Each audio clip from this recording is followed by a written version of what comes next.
I put together approximately 35, maybe 37 videotapes, and all the information comes from a book dictated to me by God as his righteous servant, a man described in Isaiah 53, and a man described in chapter 11 of Isaiah, the descendant of David,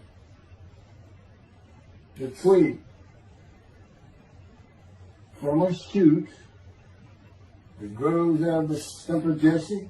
And it is a stump because of the vanished and settled ancestral tree of the kings of Judah, the line of Jesus. He cannot be the man of chapter 11. He's not the anointed one. He's not son of David. None of that's true. The other book, that book is called Isaiah 53, the Day of the Lord. And there's about 3 chapters in those particular videotapes that come from the second book that we wrote not too long ago. He dictated to me the story of my life. It's to show you how I fit the verses of Isaiah 53 with regard primarily to suffering, familiar with disease. So that would be wounded, and as it turns out, cancer. But the other words that you find in Isaiah 53, punishment, maltreatment, crushing, bruising, chastising, okay, that is all in God's power. That's all in God's power, all those words. But the books are unpublished, shunned and despised, accounted afflicted by God, plagued. Nobody understands it. This is so different than the Judaism the Jewish people have been taught. This Messianic era that will never occur. And we know it's not going to occur now once you believe who I am and how you cannot. After the mountain of evidence I have presented that is in those books, just as Moses today would have to say, well, look, I wrote Leviticus. You think I just came up with that? You think I just came up with all this information? That I know how God speaks through an angel and who that angel is?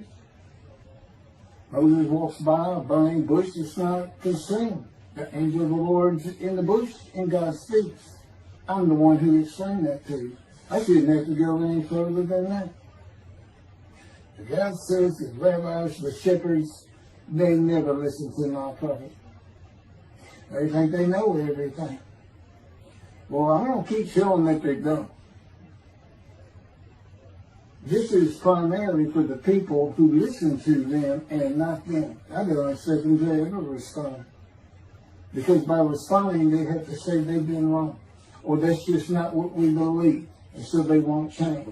The bottom line is they make money on it. That's the bottom line. God had me watch a video of Toby Singer just for this one purpose I'm about to tell you.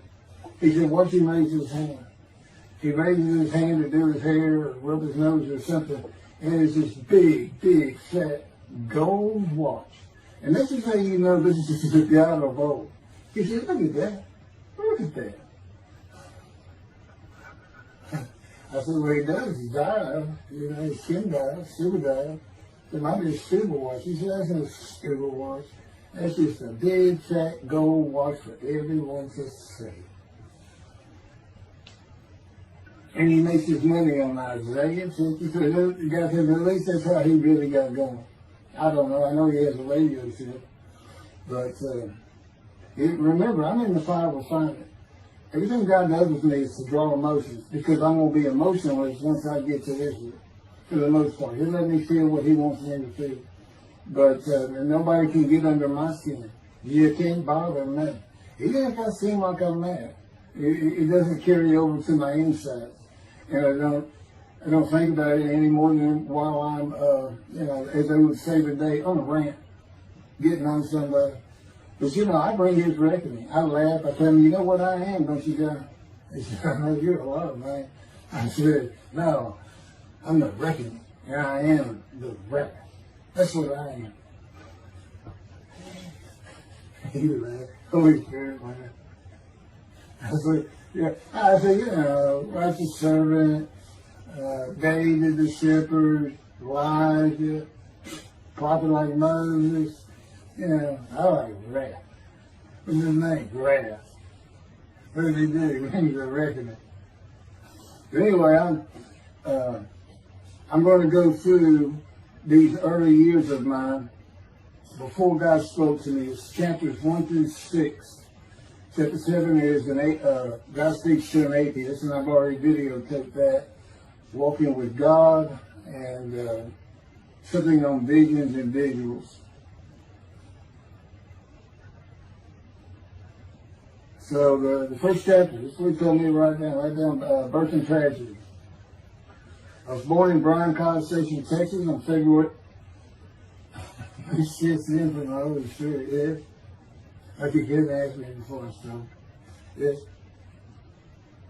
Oh, this is only for the people who come to believe me. I don't expect anybody who's been viewing these materials and, you know, nobody's really subscribing, a handful, to be believed. Again, I can't imagine. I don't know what you people want. I don't know who you think's going to come to do something different. How you going to know who David is? I mean, according to Judaism, there is no description of him. How you going to know who he is? All this being presented, and I know Jewish people are seeing it, only 60% of the views are coming from the United States. Now, I don't know if that means 40% is coming from Israel. Probably not. You've got Canada that's a big follower on my WordPress site. And really just all the countries of the world at one time or another have looked at some of this information as I wrote my blog, and the blogs became chapters.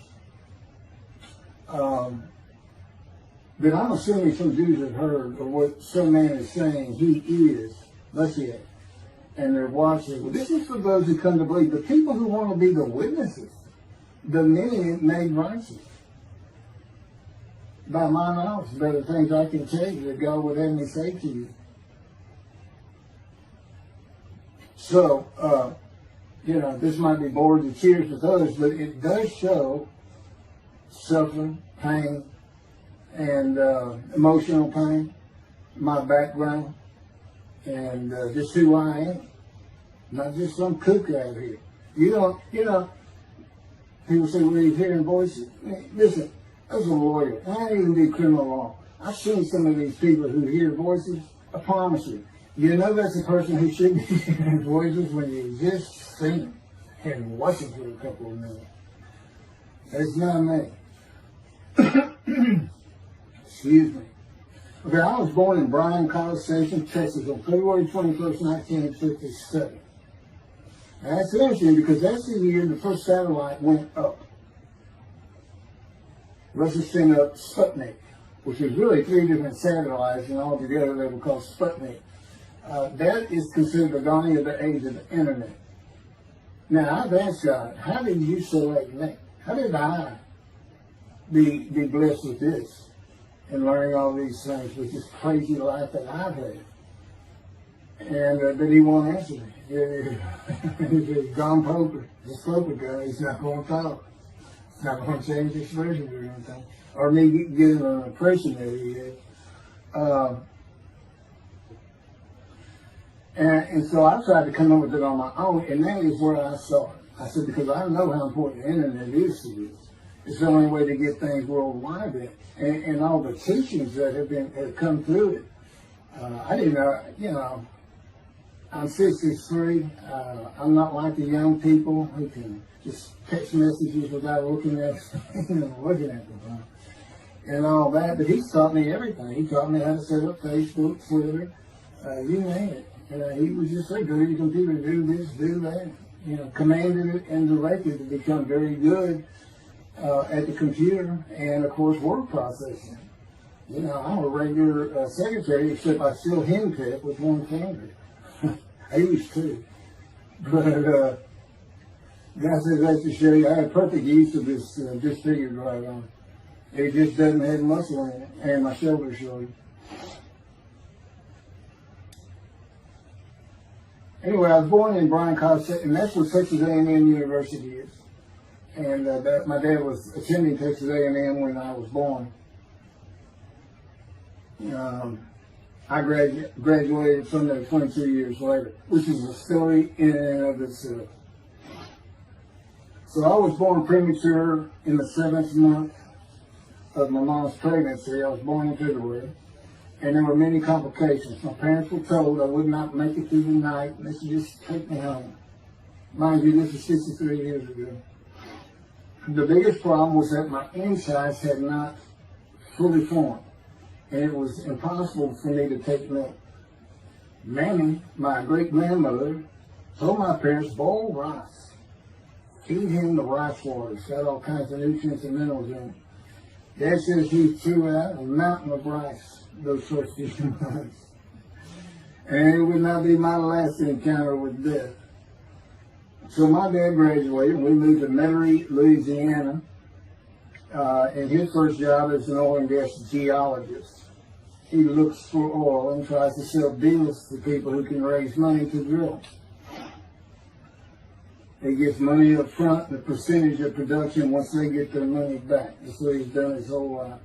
And I became, as a lawyer, I became board certified specialist in oil, gas, and mineral law because I had found it so interesting. As a young boy, I became interested. But he rarely had time for us. The other part, I said, okay, well, I was born when the dawning of the internet, so he's got a selection process for 57. And I come from a dysfunctional family. Lots of drinkers, lots of fighters. And on my mom, her grandpa committed suicide. It's tragedy. Earth and tragedy. In the Great Depression, he lost everything. He owned land in what is now downtown Dallas. But then when she was about 4 or 5, her mother went down to the market square in Crockett, Texas, small East Texas town. Everybody has the courthouse in the center of town, and there's streets on either side with stores. She went to the hardware store and purchased rat poison. She hadn't gotten hardly out the door when she opened it and took it herself. Died right there on Main Street in the middle of the day in a little small town. I don't know how long that would have been. My mom's 85 or 6. She was 4 or 5, almost 80 years ago. So I'm sure it was quite an event. And her dad took her and her sister's about 2 years older, to Metairie, and not Metairie, to someplace in Louisiana. But could have been Baton Rouge.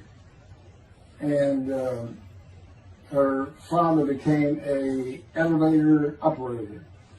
And you can still find this in Houston when I was at law school. I went to law school downtown Houston, but South Texas College of Law. And at the courthouse, they would have somebody sitting in there on a little stool and with a lever and take you up or down, take everybody up or down. With all the lawyers coming in for the court cases, it was packed. I'm sure they've done away with it by now. But that's what he did. And they found him one day or night. He had taken out a pistol, he shot himself in the head and killed himself. So now she had suicides on both sides of the family. And her father's brother took the 2 girls in. He actually adopted them. And she was about 10 or so, I believe.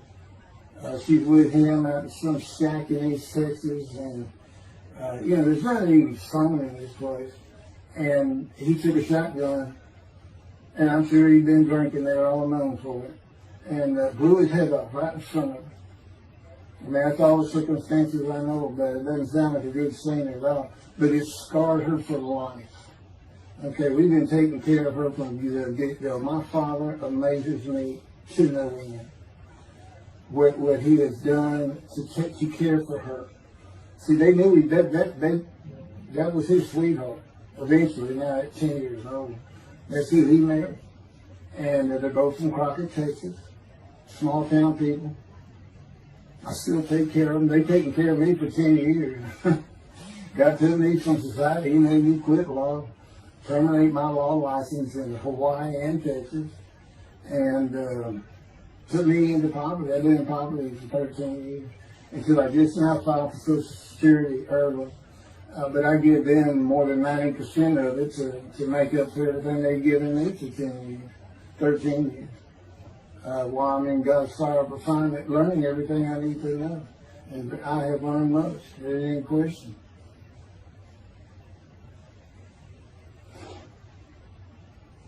So anyway, there's four suicides right there. So the thing that tells you, it's a tragedy of losing your entire family in the Holocaust, and you were only one left. It's not like that. But God says, I just got things as close as I could. He says, I placed you in the womb to deceive you, really for just one reason.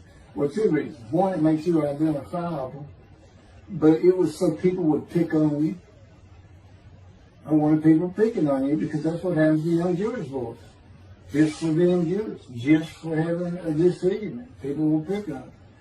I told him since, I don't even really recall many people saying anything to me. He said, that's because you look like you crawl all over them. They did. And I did. I was always just say something, anything. It's just the way I was just angry inside. And God's taken all that away. But I can still go on a good man. But, and then my mother in the 60s, young people may not know this, that's when, the Woodstock and marijuana, LSD, everything started getting big. And at the same time, doctors were just handing out pills left and right. Valium, painkillers, Percocets, just asking for it. They were writing scripts. And I know today they put a lockdown on that, but she got heavy into it and drunk all the time. I had to come to school and stay with her, and she became such a different animal, a different person when she drank. She became a little girl. Maybe your mom act like that and slobbering and go in there to be Valium dripping out of her mouth with bottle of booze by her. So it was an ugly scene. And so I came from a dysfunctional family, so I think God wanted that. And He's there with me from my first year to make sure that I live a life of suffering. He orchestrated many of my wounds. And He's taken me back in vision to see these things. And His visions is one thing you don't pick up in the Bible. When I say Bible, I'm talking about the Jewish Bible, the Hebrew Bible, but not, unless I say otherwise. Which is like when God says, my peoples. If He just says my peoples, He's talking about the Jewish people that says, He may say the peoples of Moab, or just by the context, it's the son to another group. But that comes up all the time. So, to add to that, she tried to kill herself a few times. And when I was 10, my dad was at a Texas A&M game in Dallas. And I know it was 1967, so I was 10 years old. So I'm very familiar with that particular game. It was against Bear Bryant and Alabama Crimson Tide. And he had coached at Texas A&M. So, as you can tell, me and my dad are big Aggie fans and football fans. But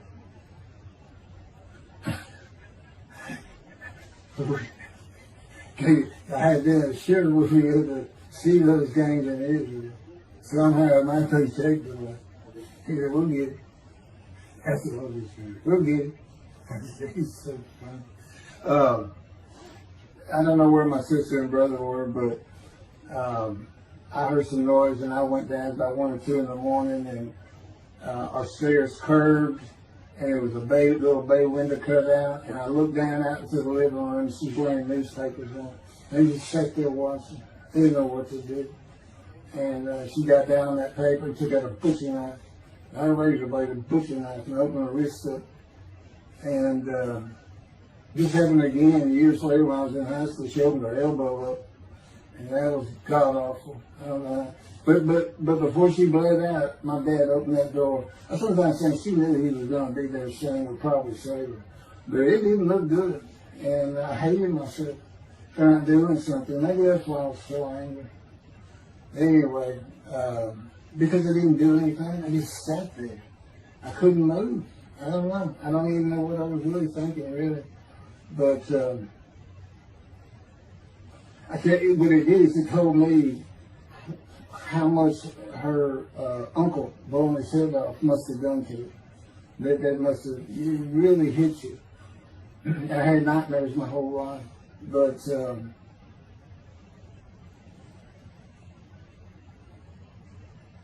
I was 16 when she did the thing with the knife. But you know what? My dad finally got her. He got her the best psychiatric care in Houston, Texas, and that's big because we got a medical center that's renowned throughout the world. And they put me back together many a time. And she never did that again. And the amazing thing is how different she is in her very advanced old age. I mean, it's like she was never that person of the 60s and the 70s and the 80s. I don't know how my dad survived it. I'd have never stayed. I'd have taken the kids and said, try to find us. But he's not out there. I've never seen two people who love each other so much. It's crazy. But anyway, I was married for 20 years and we weren't like that at all. I finally divorced for irreconcilable differences. Okay, my first major surgery when I was 2 years old. My first surgery. Up above here, I have a scar. I had my first mini surgery. Been born without my right pectoral muscle, small shoulder, withered arm. And there was the movement of my arm was restricted. There was some tissue in here that had to be cut out. So they opened me up and did that.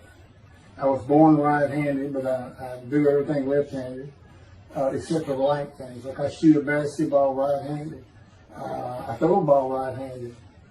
Darts, things like that. But bowling, I'm left-handed. Anything heavy.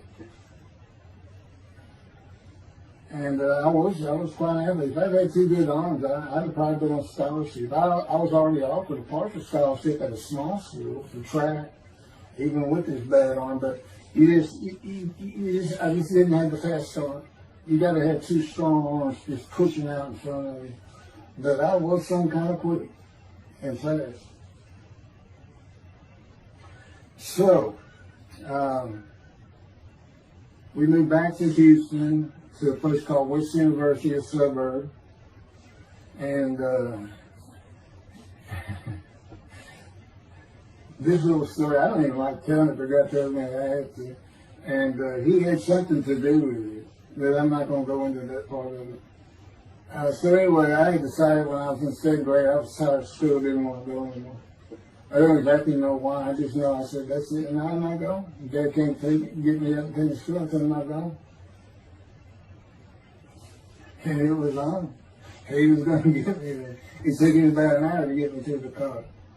Fighting and screaming and running around, hiding, getting under the you name it, I was doing it.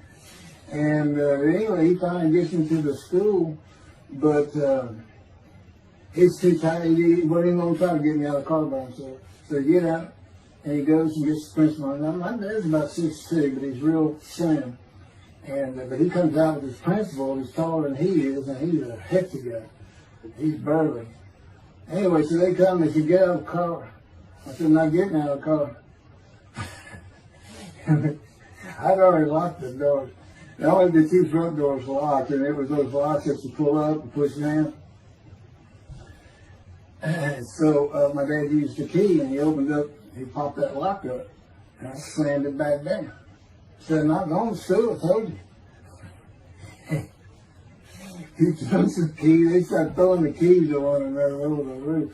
The principal was trying the same thing, and I'm slamming his door, I'm leaping across the car. But I don't know how long I went, but they finally, in 5 minutes maybe, seemed like an eternity. I was terrorized, this way I looked at it.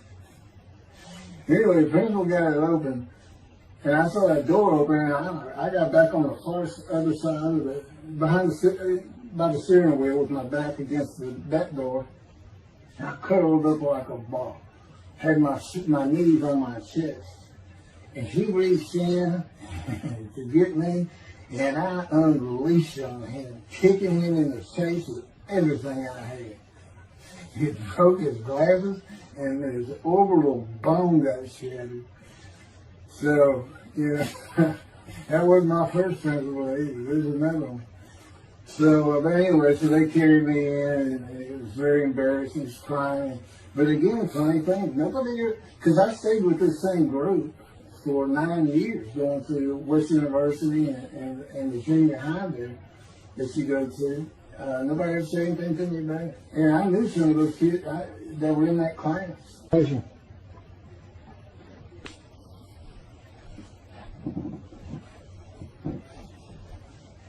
My camera only goes for half an hour. I can see on the screen that that point told me that when it runs out, I have to turn it off and turn it back on. But anyway, that ended my fight with my first principal.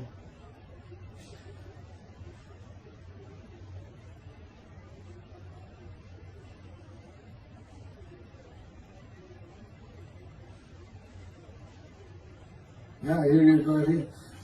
I had me put these together. In the 10th grade, the principal of the school told me to cut my hair. You know, I had long, blonde, wavy hair, well past my shoulder. Again, this is, I graduated high school in '76, and this is in junior high, so it's in the early '70s, but it felt like the '60s still. And I kept it in a ponytail. It was neat. It was a school-wide policy. I think I was one of the last people to cut his hair. I was hiding all the time. I was always on the alert for the teachers that would send me in.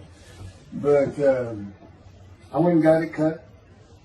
I told the barber right at my collar. Sat there in the city, cut it right at my collar as I was instructed to do. And then I was commanded to return to the principal's office. And so I presented myself to him. I sat down in the chair in his office, and he gets up, walks behind me, and grabbed me by my hair, back of my head, and jerked my head back fast. And said, "It's still over your collar." Now, I don't know if I did a backflip out of that thing. I can't really recall. But what I do recall is it took 3 people to get me off of him. And I was permanently expelled from school. Which ended up me leaving home. It wasn't a runaway. I'm just out of here. I'm tired of everything and everybody. I ain't going to school ever again. Hate school always there. That was me. Yeah, they had to pull me off of him. I understand through a friend of mine. He said, "You know, my brother went to that school. He has some stories about that guy." So I said, "It wasn't me. It was him." Second major surgery came when I was 12 years old to try and repair my right knee and just below it. I was on full speed in a field. High grass and weeds with a family dog. And God says he had something to do with what the dog did. For no apparent reason, just suddenly he was running at my side. And he just bolted, he just stopped going straight to the heart of the left and went right between the legs. I go sailing in the air, and I came down on my knee. Except my right knee came down on a broken Coke bottle, Coca-Cola. And they used some thick glass back then. It was split nose down, way down. It was all broken up, but it was the bottom all jagged that my knee just. You know, they said it went to the other side of your knee. They said, "You got that whole field in your knee." But when I got to the hospital, I sat there for a long time. The first officer came in and just told my mom, "I'm sorry, I'm in the room, you know." He said, I can't repair it. It's not repairable. We want to take it off. You can't use it." And I already knew that because as I started screaming and yelling for my dad, he finally came back. This field was behind our house. It was a chain link fence, and in the field. And you know, my dad finally heard me. He got over. He saw the blood and saw something. He scared to death. I'm going into shock, and he got me to put my arm around his neck, and he said, "Can you walk on it?" And I tried, and it just collapsed. It was useless. It was awful. And then I had to climb over that fence. And my mom was going crazy and screaming and crying. And he had to go take care of her. I'm sitting in his bathroom, my leg all opens up, and I'm just getting sicker and sicker. Nauseated, scared, I was crippled. And but anyway, they get me down to the hospital. And just, like I said, at first, I was really just like, what to do. And just right then, and God said he knew he was going to be there. This doctor walks by, and my mom recognized him. And she goes, Dr. Kane. And she runs out the door. Well, this is Dr. Kane. Her nanny that I mentioned earlier, in her old age, very old, maybe in her 90s, I don't know, late 80s, but living with her sister, broke her hip. And this doctor repaired it. This is a long time ago, people. Repaired it, and she actually walked again with a walker. I remember. But that's who this doctor was. And she said, my son, they're going to take his leg out. You've got to come look at it. And this Dr. King actually became the medical doctor for the Houston Oilers. He repaired me and then before and after me. I guess that's what he specialized in. But he was at the hospital just to do rounds. He wasn't dressed for surgery or anything. But he came in that room, and I mean, he was livid when he looked at my knee and knew how I'd been there for like 5 hours at this time. And he just started barking orders about getting me prepped for surgery, and he takes off to go get prepped. And they literally ran me down to surgery in a gun. I mean, they were trying. And this kind of fear he put in everybody. Anyway, I was in the hospital for weeks, and I woke up with my leg. I was glad of that. They had a cast from my hip to my ankle. And he told me, when I finally was being released, he said, if you put any weight on that leg, you'll never walk again. So, I can't remember, 6 weeks, I don't know how long it was that I had that cast on. It wasn't my first cast, it wasn't my last. Well, maybe it was my first. Maybe it wasn't my last. That's another story. We're not getting very far. There's 6 chapters, I'm barely getting through the first one. But what I'll do is I'll just do 6, just like I did with Isaiah 53. I did 6 or 7 videos, 7 I thought. But then I joined them all together and put it as one video, the definitive commentary of Isaiah 53, which comes straight from God, by the way. I mean, you can contest what I'm saying all you want, but it makes perfect sense. For the first time, Isaiah 53 is explained. And how I've come to the smartest religious view in the world who can see that, and what the wounding and the punishment, everything's about, and how it's really, in some ways, a snare for the Gentiles for the day of the Lord. Because he knows he can take me and just decimate any argument they want to put forth. You know, in particular, I'm blemished. I'm the Antichrist. And I am the exact opposite of Jesus Christ. Okay, he's so smart, he was keeping the synagogue at 12. Supposedly he was a perfect, beautiful man. I'm just figuring. Now, I'm not bad looking, but I'm not, I'm not Brad Pitt or anything. Anyway, it's sinner, I wasn't so I wasn't a habitual sinner. I was a good person, I was good to other people, I was very compassionate. I said there was already a lot of humble in me. I didn't laud myself and the things I could do over others. Like being the fastest guy on top 5 at school and the fastest in the neighborhood. I didn't brag on myself. But as he took me back through my life and informed me when things were sin, it just seems like I touched on all of it. And if murder in your heart is actually committing that sin, as the Christians say, I don't really go with that, but then there's really not much I've missed. So I'm a sinner. Jesus would say, well, I'm a sinner too, I'm lying. All you got to do is read the scripture in the gospel, you see why I'm lying. That's easy, and I came from a banished line. I thought I was the man of Isaiah 53. I thought I was going to be exposed to death, but given long life. This is what he would tell you if he was here. He said, but you know what happened? They crucified me. And on the cross, I realized I'm not that man. This is an exposure to death. This was like a sure thing. Father, Father, Father, why have you forsaken me? That's Jesus Christ saying, I'm not the man of Isaiah 53, and I just figured it out. That's what that is. Has God gone down? You sure you didn't have that written? Why on earth would they write that down? They forget about it. Maybe they were just thinking it.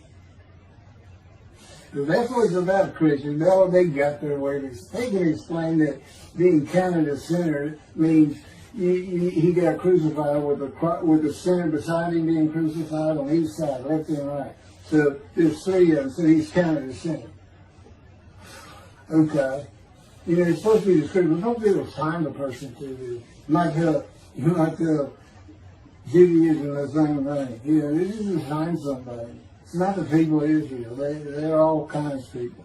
Now, we're looking for a guy so God can have a Moses. Why? We have a new covenant. Why? It's the day of the Lord. Why? Jeremiah says so. That's why. It's so easy. The lamb blooms again. Okay, and he's coming to covenant relationship with the temple. So the lamb blooms again at a time when there's no temple. Jerusalem's going to be rebuilt. It's a metropolitan today. It's no Jerusalem of antiquity. The old city might be too big. And I'll make a new covenant with you. I won't forgive all your sins and remember them no more. That will cause Torah to be written on your heart. It's a metaphor. When did he do this before? Oh, that's right. Assyrian Babylon exiles. Isaiah was right before. God said, I forgive your sins, remember them no more. They became a holy city. What did they do? They built the second temple. What are we missing? The third temple. This is so easy. So it is the day of the Lord. There's any question of that. I'm just telling you it started with the Russians. Little risky. And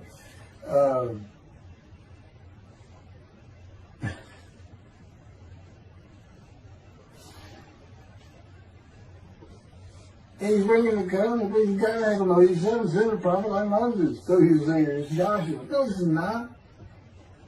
I'm meeting today, the day of the Lord. And guess what? He gives us a description of him.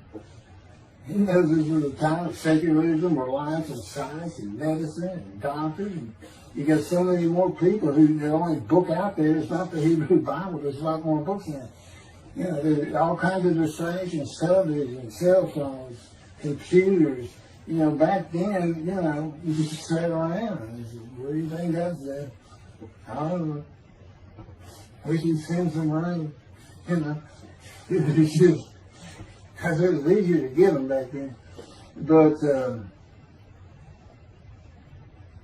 here it is. It's here. And God said, you see why I put Shunner and the Spies in there? Because so why? I said, God, you know, this is before we really got the books done and everything. I said, I'm just sitting in a room. I can't really tell anybody Shunner and the Spies in there. Counting plague, afflicted,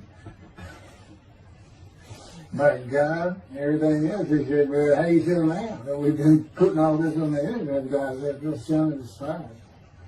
Yeah. I can say they know. There's no question this ain't gotten back to those two. I say, you keep attacking them like this, and I'll be certainly sure, just in case I'm wrong. But, because he won't actually tell me, he won't tell me anything, this is a rule of thumb, he won't tell me anything that I cannot find out or become knowledgeable on or informed on of my own, which means about nothing, because we're in a room all the time. The adjunct of the Holy of Holies is what I call it. I live in the I'm like the priest who can go, the only person who could go into the Holy of Holies was the high priest. And that's what I'm like. As a matter of fact, God had me write down, just as he had David write down, a new Psalm 151, where God said, it's on a video, where God is speaking.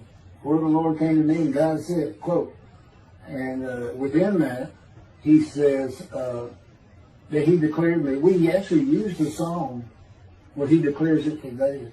He declared me an eternal priest in the order of Melchizedek and King David.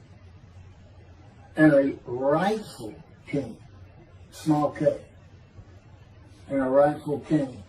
And he also declared, I'm the righteous servant. I mean, that's God talking. I mean, he's using it when he dictated to me. It wasn't, to be written in my personality. That's him.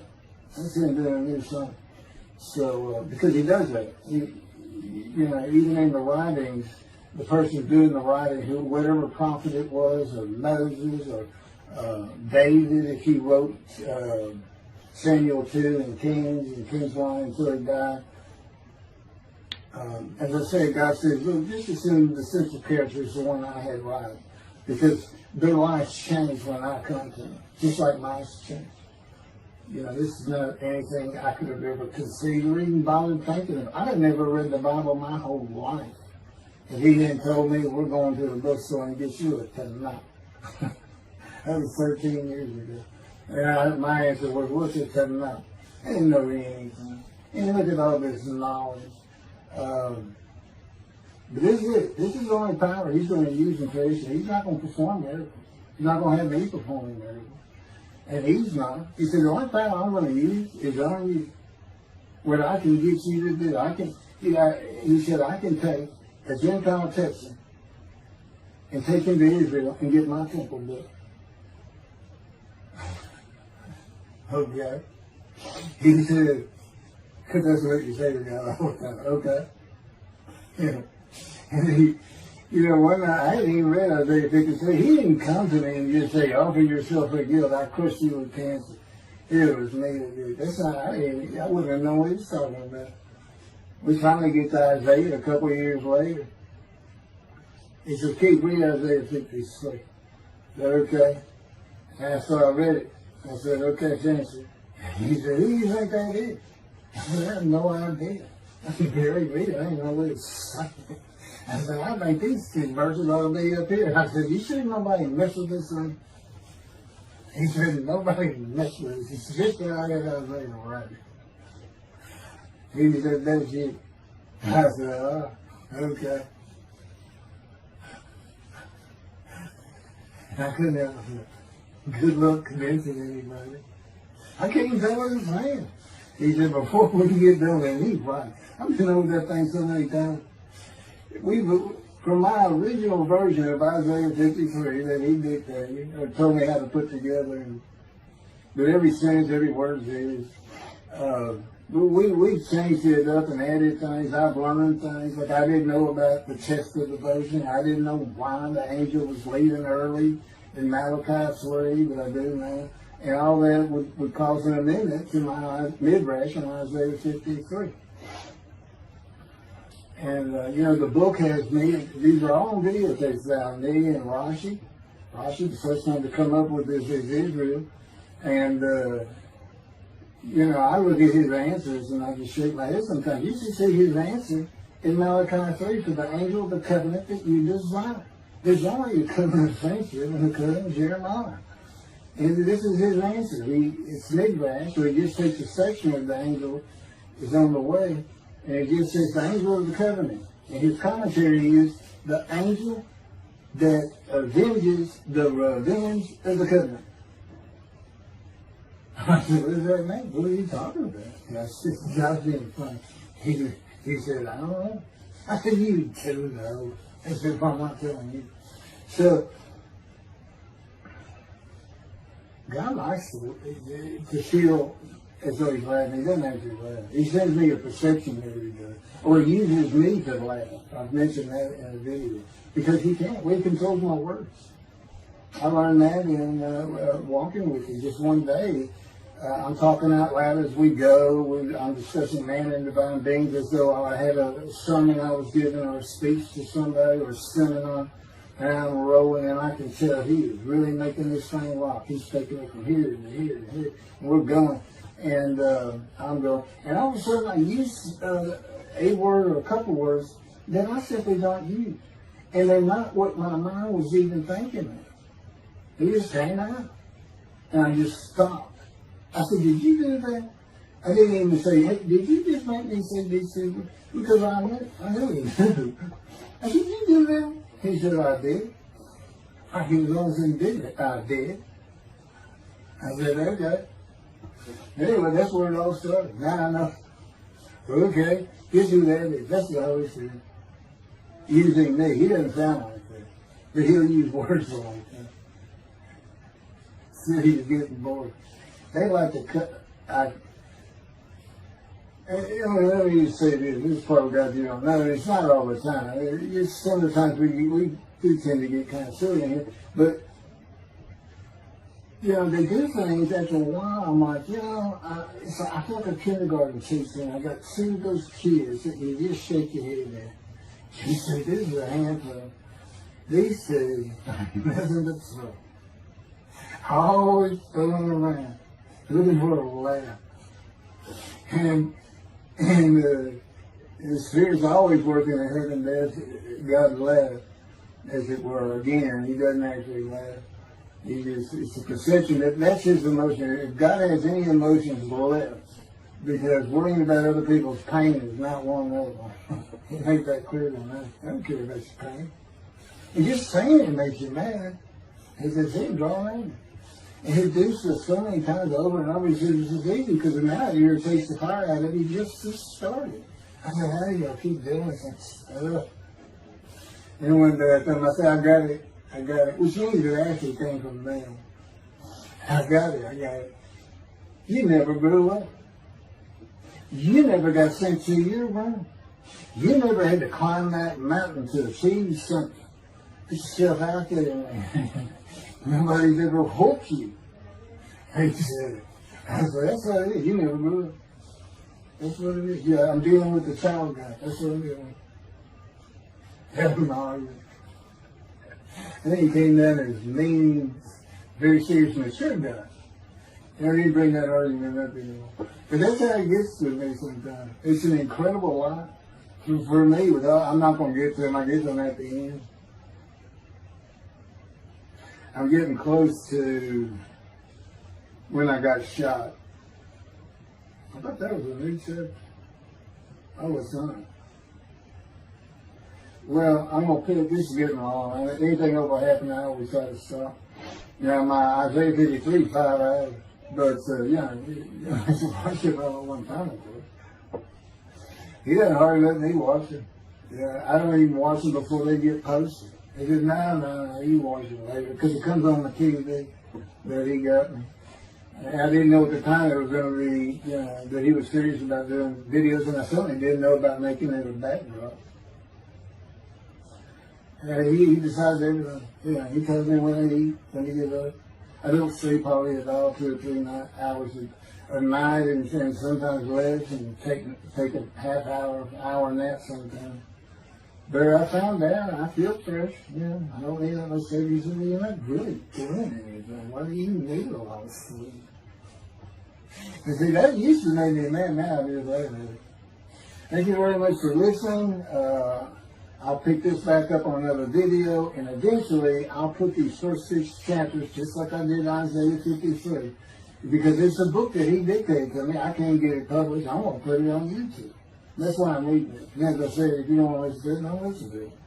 But the information that's in these books and in those videos is, that's not proof.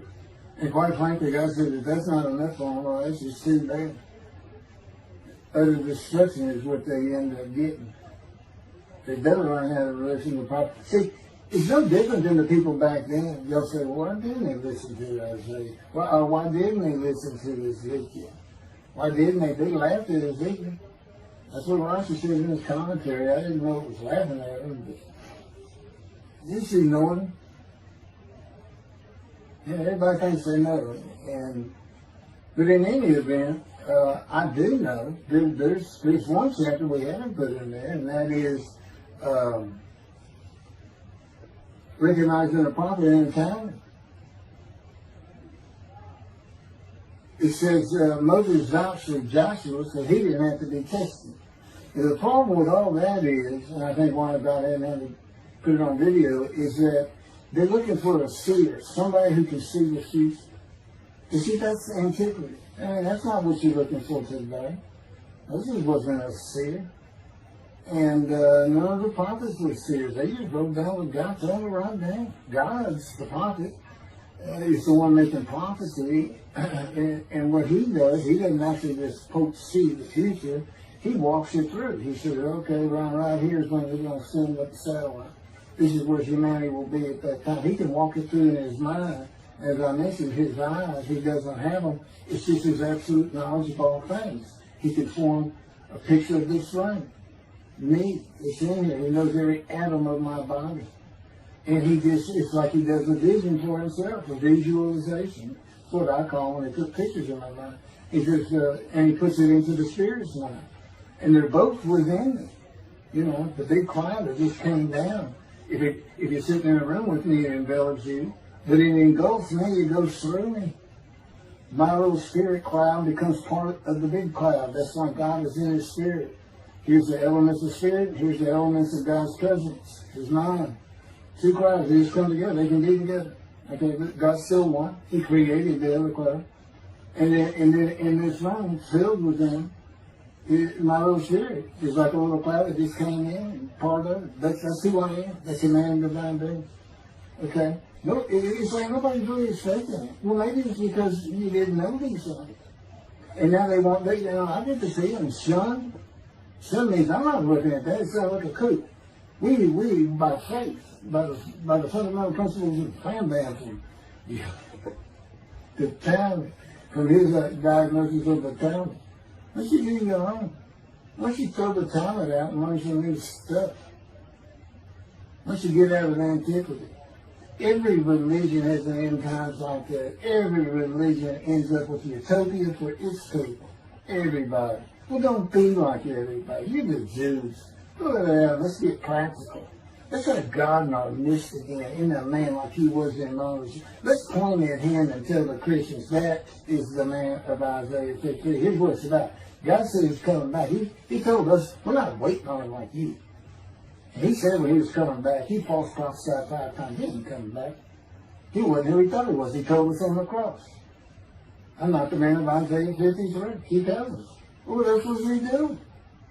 What did you say? I'm about to die. What do you think he's talking? What do you think he's thinking about? You're not supposed to die. He thinks he's the man of Isaiah 53. So do they. It's mind-boggling because I'm the man. And there's nothing about me that says Jesus Christ. Nothing. You see him, he cussed God. I cussed him trying to die. I'm begged for death 1,000 times. He said, it's not been 1,000 times. I said, it's been hundreds. He said, well, that's true. You have cursed me more than any man in the history of mankind.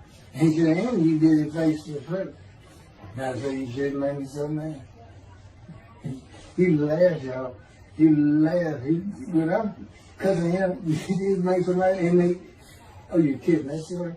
He gave me his perspective. This is what I did. It's a key. Imagine you created ants. And ants are living beings. In other words, they can think and they have emotion. Okay, you get a great big ant farm over here in the room. Okay, you decide you're going to get one ant to get all the other ants to do stuff. But you got to get him ready. And you get him ready the way I'm getting you ready. Now, he's magic. Right? I think he is. He is. Now, magic. I'm always laying in the bed. I got a big table. I got a microwave on. I put my computer on. I got a big fan I like to have on. And he said, look over that table. Now imagine that ant got loose. And he is pulled up. And he is standing on the corner of that table. And he is giving you the what for in ant language. I mean, he's going. And he turned around and shaking his butt at you. And he's cussing. And all this. And all you got to do is go bump. And he's gone. That's the best funny and it is, and that's how that's what it does to him with me. You know, the spirit wild me up. I call him the troublemaker. Trouble. He's so funny. But God's so humorous. There's a difference in their humor.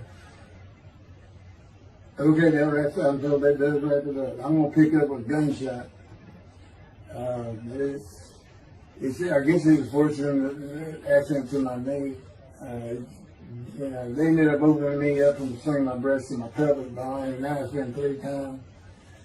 And eventually, the lung cancer and colon cancer and skin cancer. But the lung cancer is when they told you should die from colon cancer.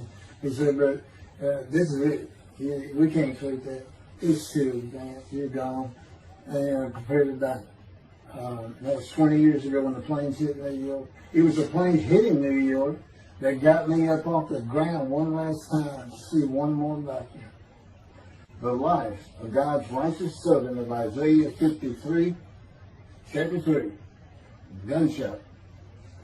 Shortly after I recovered from my knee injury, I moved to Fort Lauderdale, Florida. I was not happy about it at all. It turned out to be a lot of fun. I made some great friends to celebrate my 13th birthday. My only injury in Florida was having my front teeth shattered and knocked out, requiring caps, which is more of an ordeal than I would have imagined. We returned to West University in Houston after 2 years. My mom was not doing well at all, and it was getting close to her second suicide attempt. I was back with my old friends and did not have much supervision from home, and I failed ninth grade. I made my own decisions, and I rarely listened to others. And after being set back a year at junior high school, I made a few new friends, which led to my next serious injury. My best friend was a Spanish Italian whose father was from Sicily. And he kept a machine gun and a violin case in his office at the restaurant he owned, where his son and I were waiters. It was called the Godfather. My son was the best pool player I've ever known to play with, an absolute natural. I will call him Antonio, but that's not his real name. Antonio's girlfriend was a Jewish girl. I will call her Rebecca, but that is not her real name. Antonio was a Catholic Christian. Rebecca did not practice Judaism, and Antonio did not go to church. I was a confirmed atheist, and we never talked about God or Jesus. Rebecca's father had foreclosed on a ranch about 8 hours from Houston outside of LaGrange, Texas, Fayette County. LaGrange was famous for the Chicken Ranch, which was an illegal brothel that operated from 1905 until 1973. The business served as the basis of the 1973 ZZ Top song, LaGrange, and the Broadway musical, The Best Little Whorehouse in Texas, as well as its 1982 film adaptation. T.J. Flourney was known as the meanest sheriff in Texas. In the coming weeks, I would be interrogated by him outside of Shock Room 3 at Benton Hospital in Houston. This is an excerpt about him from an internet article. It was the most one-sided Texas battle since the Alamo, as 100 citizens watched disbelievingly in the dusty little town of LaGrange, their beefy sheriff, T.J. Flourney, reached into a black 1975 Continental Mark IV and began to shake by his $300 suit Marvin Zimner, the star consumer crusader of Houston, Texas. That's from People, June 17. Next, the sheriff tore off Zimmer's blue-white toupee, waved it in the air, and then finally ground the rug under his cowboy boots. Behind Flourney's fury was the fact that on Zimmer's last assignment in LaGrange 18 months before, he had filmed an expose, which resulted in the closing of a critical part of the local economy, the Chicken Ranch, a legendary body house. Antonio, Rebecca, and I first went up to the ranch in the summer of 1975. It was a small ranch house and small lakes with horses roaming around loosened pastures. We decided it'd be fun to try and catch one of those horses and go riding. The next time I went to the ranch house was in Rebecca's father's Mercedes-Benz. Two-door convertible Mercedes-Benz. I sat on the hood of that Benz with a lariat while she tore through fields trying to run down a horse for me to rope. The horses could turn too fast, and we never got close enough for me to rope one. What we could and did do on the next trip was bring guns. A 30-30 rifle, shotgun, and two 22 caliber pistols with holsters. As the backdrop, Antonio and Rebecca had broken up as boyfriend and girlfriend, and her attention had turned to me. I did not believe that caused any friction between Antonio and me, but it should have. It did not seem to be a source of animosity of Antonio towards me in any event. On October 5, 1975, we were all back at the ranch having a great time. Tony and I were shooting at cans with our pistols and practicing a quick draw from the holsters. We were standing shoulder to shoulder, about 3 feet apart, and he was a little forward of me. Rebecca came up behind us, between us, and said she wanted to shoot. Antonio passed his gun to her, and it fired when it was going by me. The bullet went on a straight line through my bladder, intestines, and colon from the front right and lodged in the back of my left buttock in my backside. I could see the trajectory in my mind. I fell to the ground, and Antonio fell on top of me, rolling me over and over. I think he was looking for an exit of the bullet. I told him to get me to a car and get to a hospital. Felt like Babe Ruth had swung a bat up between my legs. I never once thought of God. On a big ranch, there are several gates for different sections of land and different purposes, usually with chains and a lock. When we got to the first one, I told Antonio, drive through it. I told him to ram it. I knew I was dying, and all I could think of was, you had got to hurry. I didn't panic, but I had never been so afraid and had never felt fear like that again to this day. Sometimes I think I have forgiven Antonio for accidentally shooting me, but I had not and cannot forgive him for stopping at those gates. I'm still mad at it. I was seriously angry at him. We got to the LaGrange Hospital before noon on a Sunday. They had to call the doctor to come in. I asked the nurse for something for pain, and she told me my vital signs were too low. That if she gave me a shot of morphine, I'd drop dead right there. It would kill me. No pain medication. The doctor came and looked at me and said there was nothing they could do there. He told me they were getting an ambulance to take me to Houston, Top Hospital, where they operated on gunshot victims all weekend long and do to this day. It's a trauma hospital. Many young doctors from Baylor University, all around the state. It's the high desirable place to be because you're cutting all. If you want to be a surgeon, you're cutting all day long. I knew one thing with the certainty. I could not pass out and fall asleep. If I did, I would not come back. In an ambulance, I talked to two fellows that were tending to me, as much as anything to stay awake.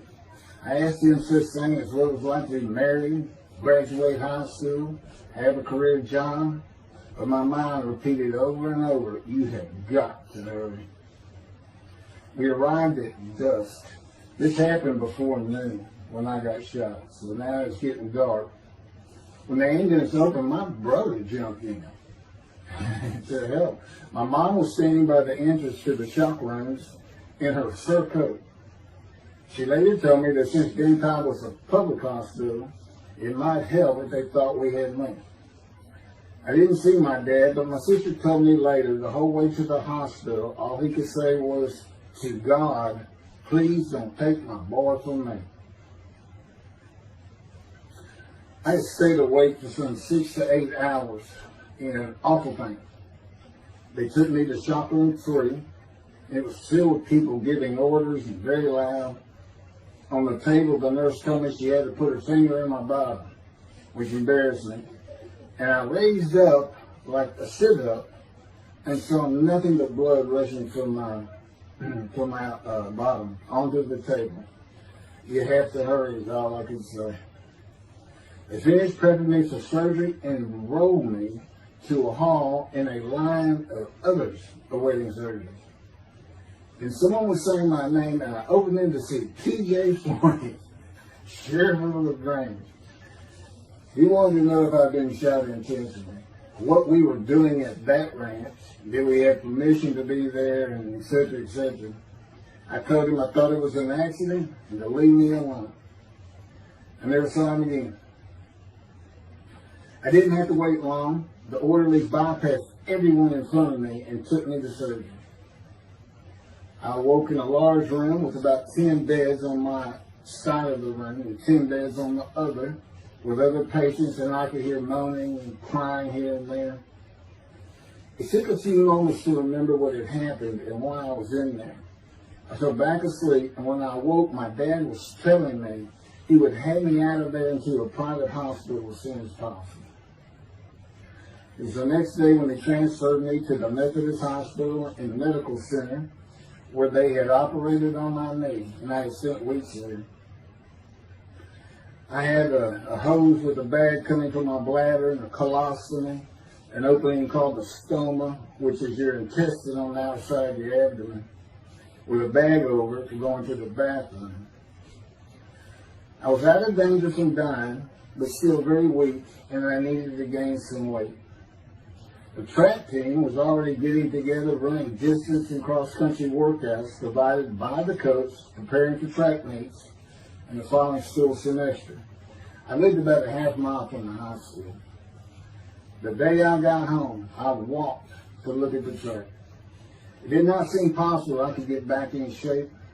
I was afraid to cross the roads to the school. I could not even trot to get out of the way if a car came my way. My insides felt like jelly, and I had been warned that too much physical exertion in the first 10 days could cause a stomal hernia, and my intestines to start extending from my body. I was homeschooled for the rest of the semester by a private volunteer tutor, and passed classes I probably would have failed. The beauty of that gunshot was that it changed me. I was never going to graduate high school, having failed so many classes. So I set up night school classes for the next and my last semester of high school. I was 18, soon to be 19, and a senior.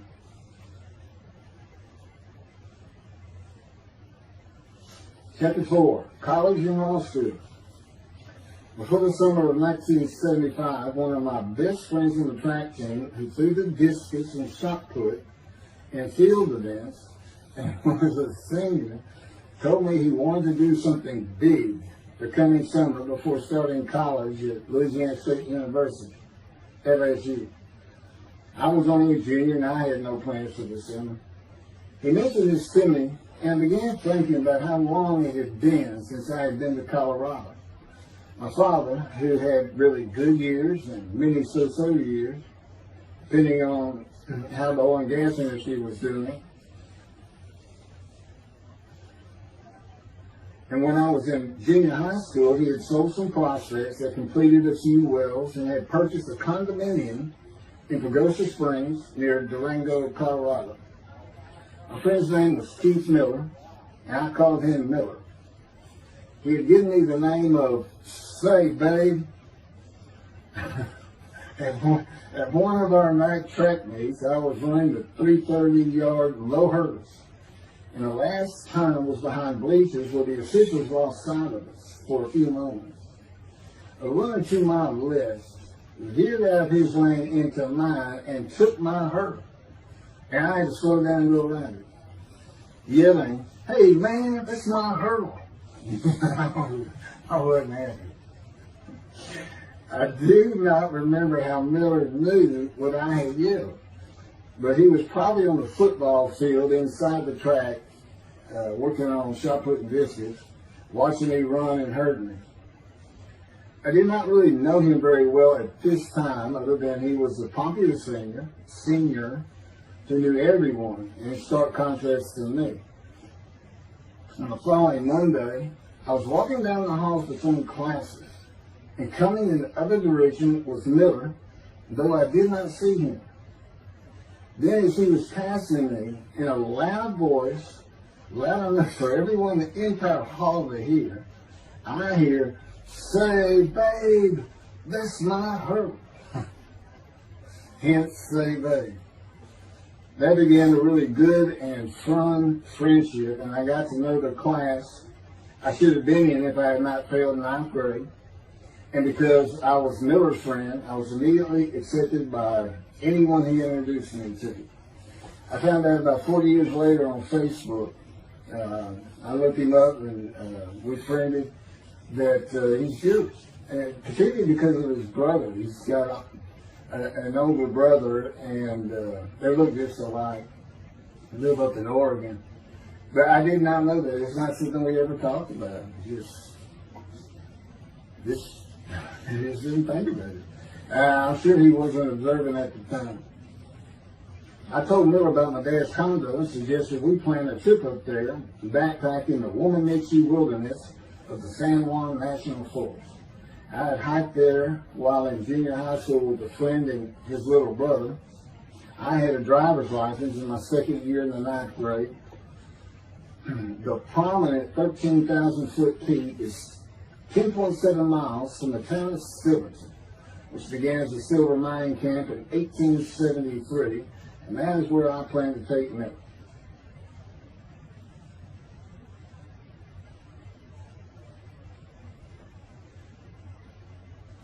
So Miller and I take off. We use his car. As I said, he was getting ready to graduate, and his dad bought him a Toyota. I can't remember the name of it now. My dad's condo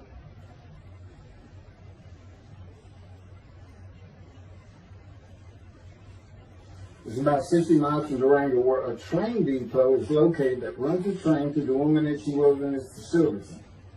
The train is an authentic, narrow gauge, steam-powered, coal-fired, scenic railroad train ranked one of the top 10 scenic railroads in the world. It's something else. It stops twice in the same places to let off and pick up hikers and backpackers in the Animus Canyon of the Womanichi. At top speed of 18 miles per hour, it takes the train 3.5 hours to travel the 45 miles from Durango to Silverton. Oh, here it is. Miller had a new Toyota Celica. And after a day and late into the night, we made to Pagosa, slept, and we're at the train station before the first departure the next day. I don't know what the problem was, but the train was not going to run that day. So we couldn't get to where I wanted to take it. It's just too far. We decided to get a hotel in Durango and just head down the train tracks into the wilderness and explore an area I had never seen in with the maps. We got lost. And at one point we decided, let's just put these backpacks down and you go that way and I'll go this way. Well, we did that, we went back up, and then we couldn't find a backpack. And we did finally find them. We slept that night, and we had a big black bear episode because we had left some food out on the ground, which we shouldn't have done. And but anyway, we ended up making it back. We had one of the best party nights I've ever had in my life. We hit the main street in Durango, which is a tourist hotspot, and we hit every single bar. You could drink at 18 back then. It wasn't 21 as it is today. And we did. We made sure it was like a go. Okay, so every one of them had at least one drink: shot of whiskey, Boilermaker, beer, whatever. I can't really recall other than that. I knew I had been drinking the night before when I woke up. But we did. We hit both sides of the street. I don't know how long it took us or how many drinks we had, but we just had a lot of fun.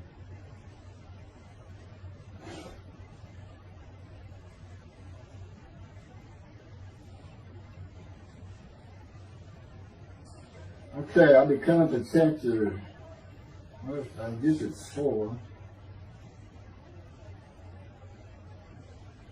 I don't know. I thought I was coming up to the cancer story, but this is different. This is getting into alterations while it's school.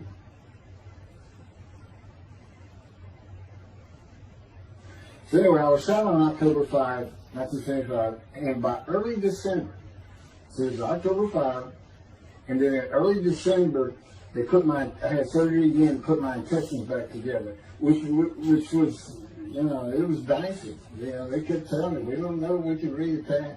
You know, there's people like Bob Hope lived his whole life with one of these stomal deals. And it's just a horrible thing. It was successful. They put it back together, and they removed my bladder tube. The girl next door, who I had never talked to other than to say hey or hello, and who also went to high school with me, had been coming over daily, and she agreed to be my girlfriend when I asked her a few months later. I did my night school and graduated last in my class, or close to it, of over 400 people. In late December, I began running with the track team. Now, I had surgery early December. I already got out there with them, which was difficult. Pulling 2 tires on the cinder track, you know, the rope, 2 tires, and you put a harness around your waist. I had to put mine high up on my shoulder. On the cinder track for a lap and a half, 660 yards for 2-minute intervals, 6 times was the toughest. My speed and quickness was still there, but distance running and my endurance, it took quite a while to come back. In early February, just about 3 months after being shot, I won my first 120-yard high hurdles race at a track meet that was fast enough to qualify at the upcoming district track meet for the regional track meet. Winning at the regionals would place me in the state track meet. I was fast, but my disfigured right arm really held me back. Then my heart was broken, and I cried for the first time since I was a child, best I could remember. My coach, who really liked me, he understood the effort I had put in to get back in shape. Called me to his office, and I knew something was wrong. He told me I could no longer be on the track team. I had too many semesters of school to be eligible according to the eligibility rules. It was because I had failed ninth grade.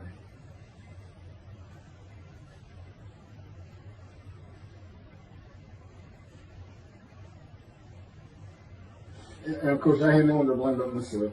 Skipping school all the time, just not trying or caring about learning was why I failed.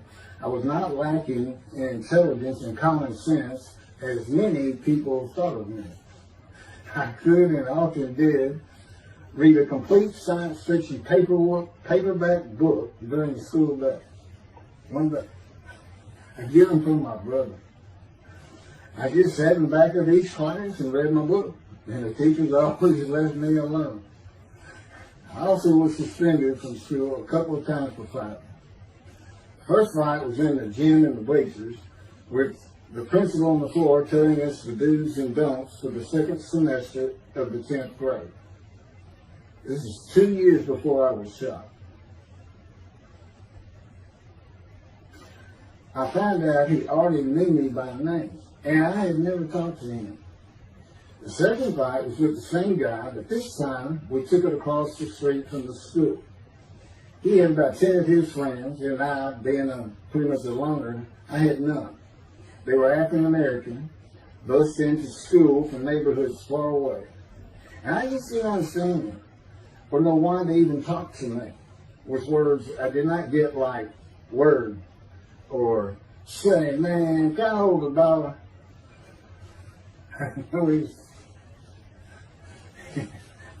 That is what started the fight in the bleachers.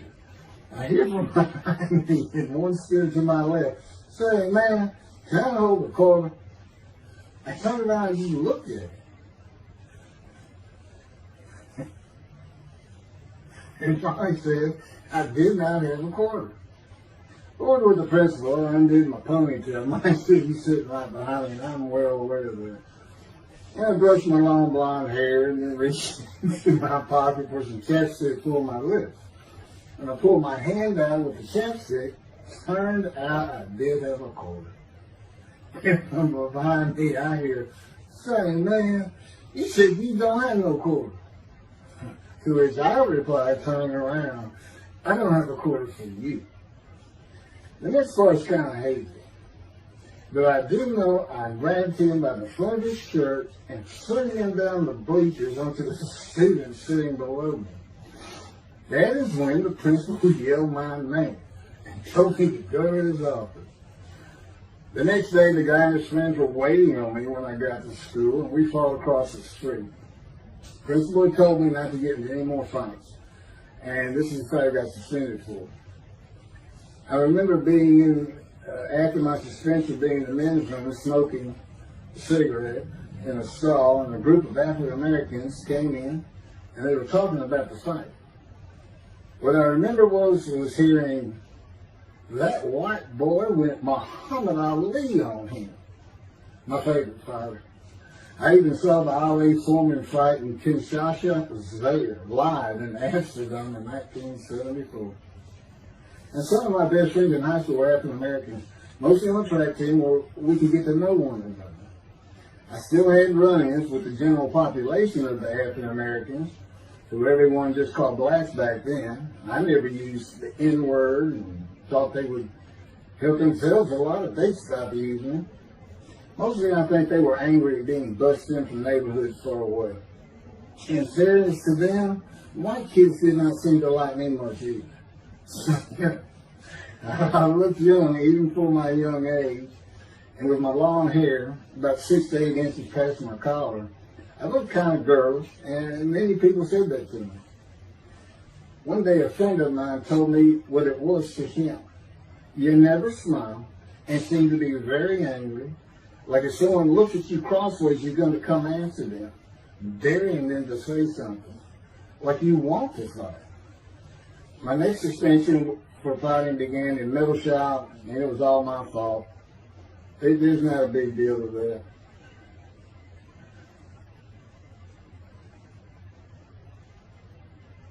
The last fight I was ever in came right before I was gunshot at the ranch. The accident really changed me and the way I looked at life. I never got in another fight after I got shot. It took some of the fire out of me. My longtime friend from junior high school and I were at Memorial Park at night and walked down a train track that ran through the woods, away from the streets and recreation areas. We went to the center of a long railroad trestle bridge that ran over a bayou to wait for a train to round the corner from either direction on a single track. When the train would round the corner, we had to run and jump off the trestle after clearing the bayou. We were drinking beer. As we were sitting, we started talking about the price of gas at 44 cents a gallon in 1975. Anyway, the trains weren't running. We got up to leave, and as we're walking down the steps, she said something about my father and about how to find oil and gas. And I turned around and just hit him with everything I had, with my right arm.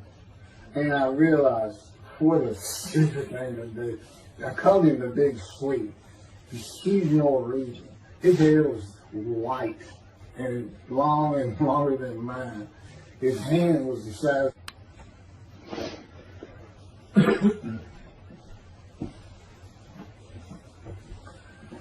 And I had nowhere to run. That was the really dumb part of it. I mean, I couldn't move. I couldn't use my quickness. I couldn't box as I had with the fellow across the street. And he just took one big thing. He's very athletic. The coaches all wanted him on the high school team, but he didn't want to. Football team. And but anyway, he hit me just one time. That was the whole fight. It was just 2 hits. My measly hit with my right arm.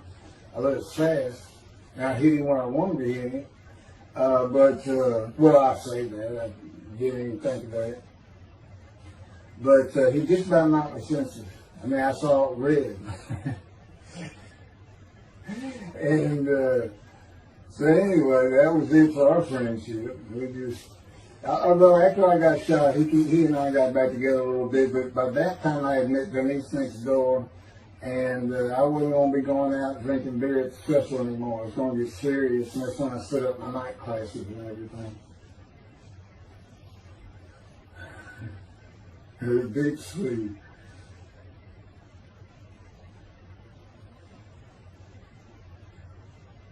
After the gunshot, I stopped seeing old friends, including Antonio and the Big Three, and spent all my time with Denise from next door. I never wanted to be someone who succeeded in life. My dad always told me when he was angry with me that with my smart mouth, I was never going to be anything but a ditch digger or a lawyer. While he said lawyer in a derogatory way, he got me to thinking I'd like to be a trial lawyer. I had to get into college first, and the only school I wanted to go to was Texas A&M University. Anyone who had ever known me would tell you that I was not even close enough to being smart enough to go to any college, much less Texas A&M. I would tell you I had never applied myself to the task of learning.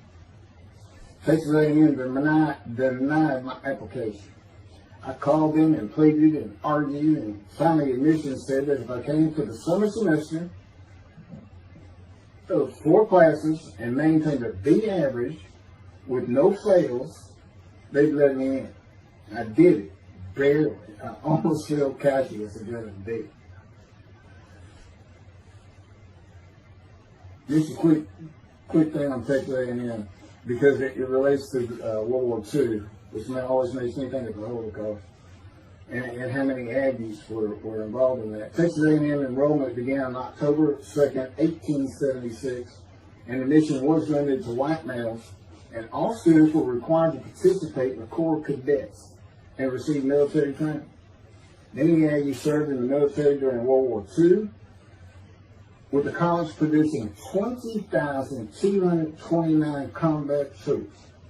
Of those, 14,123 Aggies served as officers, more than any other school, and more than the combined total of the United States Naval Academy and the United States Military Academy. During the war, 29 A&M graduates reached the rank of general. Texas A&M is more than a great university. It's the home of the Aggie family with a long history of spirit and tradition. And I'll pass through all that. You can read. I got all this from Wikipedia.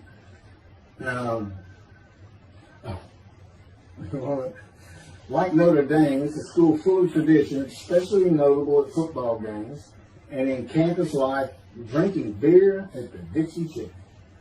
I had a good friend in what is now the volunteer Corps of Cadets, and we've been shooting pool and drinking beer all night on the weekend, and finally left sometime after midnight.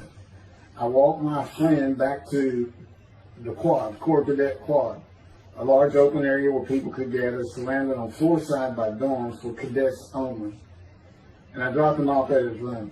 Before he shut the door, he looked at me, and not for the first time, said, "Want to race?" He's fast. Will you race me anything? I said, yeah. Of course, we were pretty much, we had a lot of beer. I said, yes. And he went to the end of the hall and took off at the other end of the hall. He was fast, but I was pulling away with just a few yards to go and hit the wall before I could stop and busted my chin open. Blood's pouring out everywhere, people opening doors. Look, that's what the little guy did to the taller guy. I also sprained my ankle. These are my injuries that take very. I also sprained an ankle so severely playing basketball with football players that I was in a cast for 6 weeks. Those were my only injuries in the 3 years of being. It was the gunshot that changed me and everything in my life. I married Denise when I graduated from A&M in '79. Just 3 years after graduating high school. I went through in 3 straight years.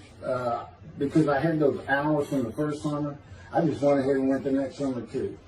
And I got out, and the average for most A&M students is 5 years. But I went through in 3. And of course that meant I never dropped a class. It also meant I had a low GPA, grade point average. And I didn't realize how important that was for admission to law school.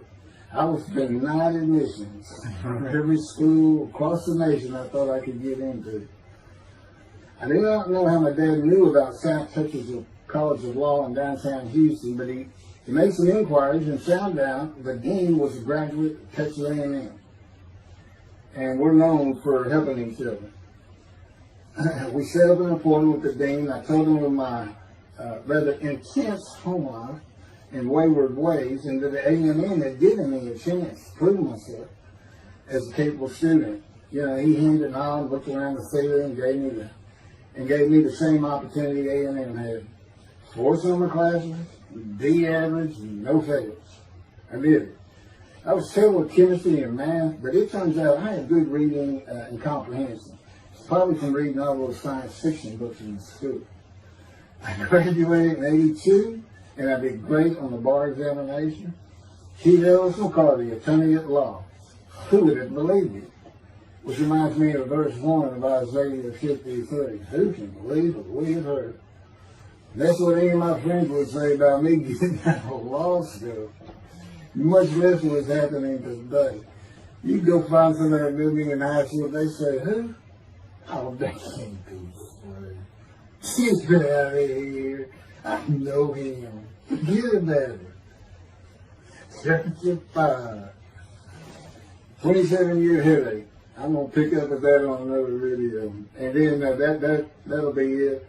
Some general comments. 5 and 6. I'm not sure what 6 is. Yeah, 27-year headache. I'll go ahead and mention God in one of these actions. I won't say anything about the dog who took a hard left between my legs. It's about stripping my knee, my leg. I won't mention that. Or hitting the big Swede on the track. Unbeknownst to me, my arm just took off. I wouldn't have hit him with my right arm. The things he is showing me.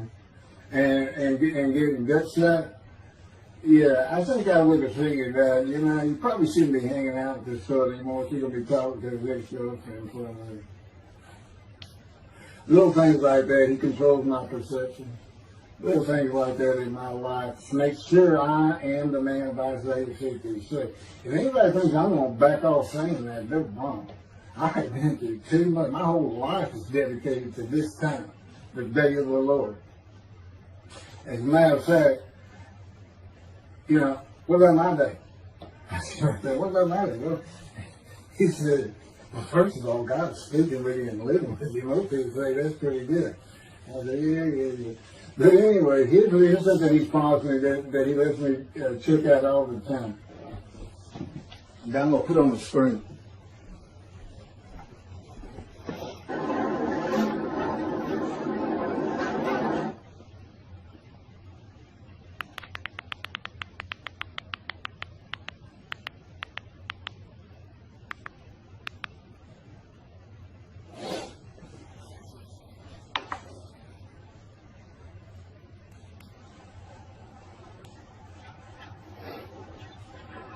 The radiant GP cycles, shorties, slip-ons, cold startup.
27-year headache. Chapter 5 of the life of God's righteous servant of Isaiah 53. The same year I graduated from law school in 1982, my son Justin was born. In 1985, my daughter Brooke was born. In 1988, my youngest child and daughter, Laura, was born. I was making good money, though I expected a lot more, in my first job with a law firm that specialized in collections. I also tried my first civil case, which, while working there, which was a nerve-wracking event, first trial. The first day I entered the courtroom, the judge asked me if I was a law clerk. I had a very youthful appearance, though I was 28 years old, not 20, common age for a law clerk. My youthful appearance in junior high school and high school with my long, wavy, blonde hair, I usually kept in a ponytail, had way too many people tell me I looked like a girl. It is interesting, though, at least to me, not one person in my entire life has ever said anything about my disfigured arm. I must have looked like a girl who would beat on you if you did. When I got mad, there was no hiding it. You could see it in my face and hear it in my words. When I was 28, Brooke was born. I tried my first civil case, and the bane of my existence on earth began. A never-ending headache that I generally thought to be associated with post-traumatic stress disorder. I had terrible nightmares from my youth, but now I seem to have begun grinding my teeth, causing the temporal mandibular joint, TMJ, to ache terribly during the day, and the whole side of my head, the muscular, I don't know what you call it, but underneath the skin of the skull, was always real tight. The tightening of the muscles. It was difficult to even talk to people at some points. For 27 years I had that headache. I tried everything. Even surgery on the TMJ. And another surgery where the doctor severed my upper jaw and then trisected it from my skull and spaced it to fit my lower jaw. All to know that I could not stop the nightmares and the grinding of my teeth.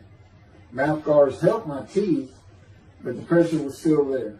I literally feared going to sleep. I didn't want to wake up the next day sometimes because I knew how bad the pain would be there again. It completely ended my dream of being a trial lawyer.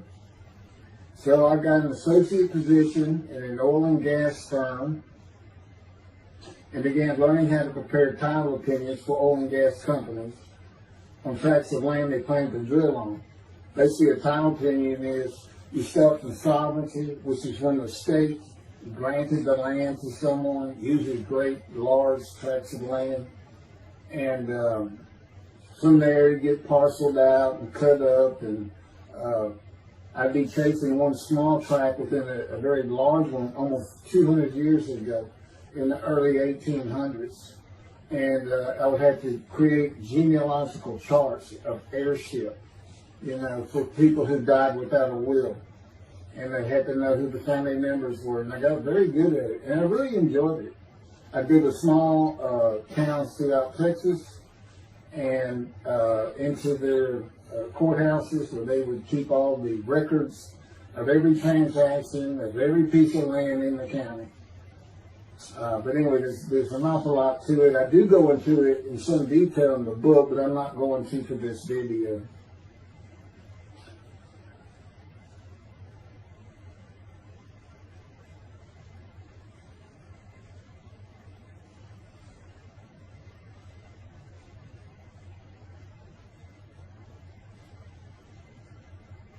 Eventually, I had my own firm.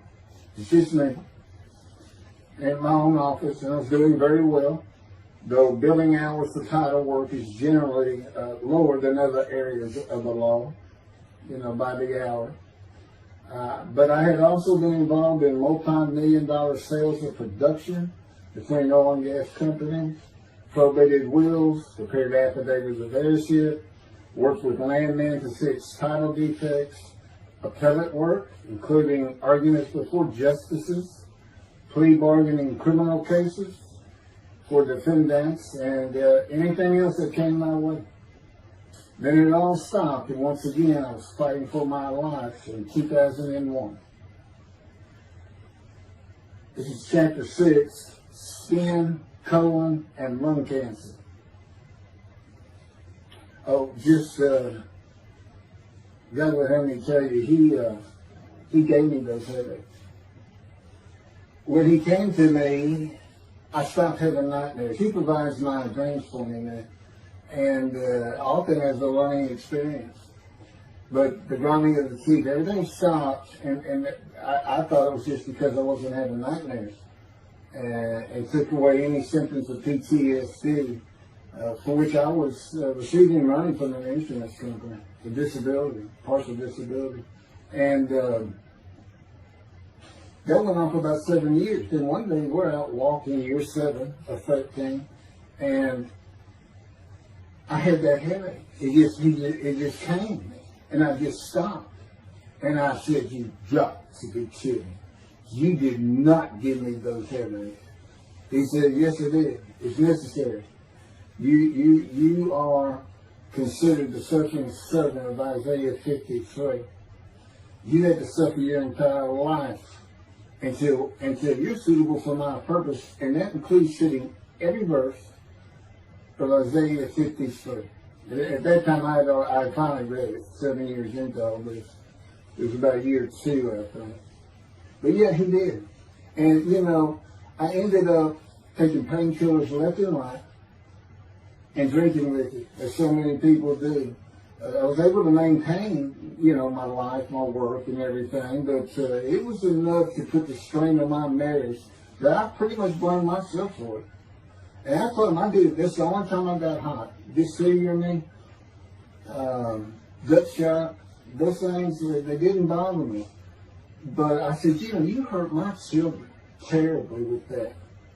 Because I became a bad father. I wasn't the father I could be. They love me and I love them. We don't have any serious risks. They're off living their lives and they're all doing great.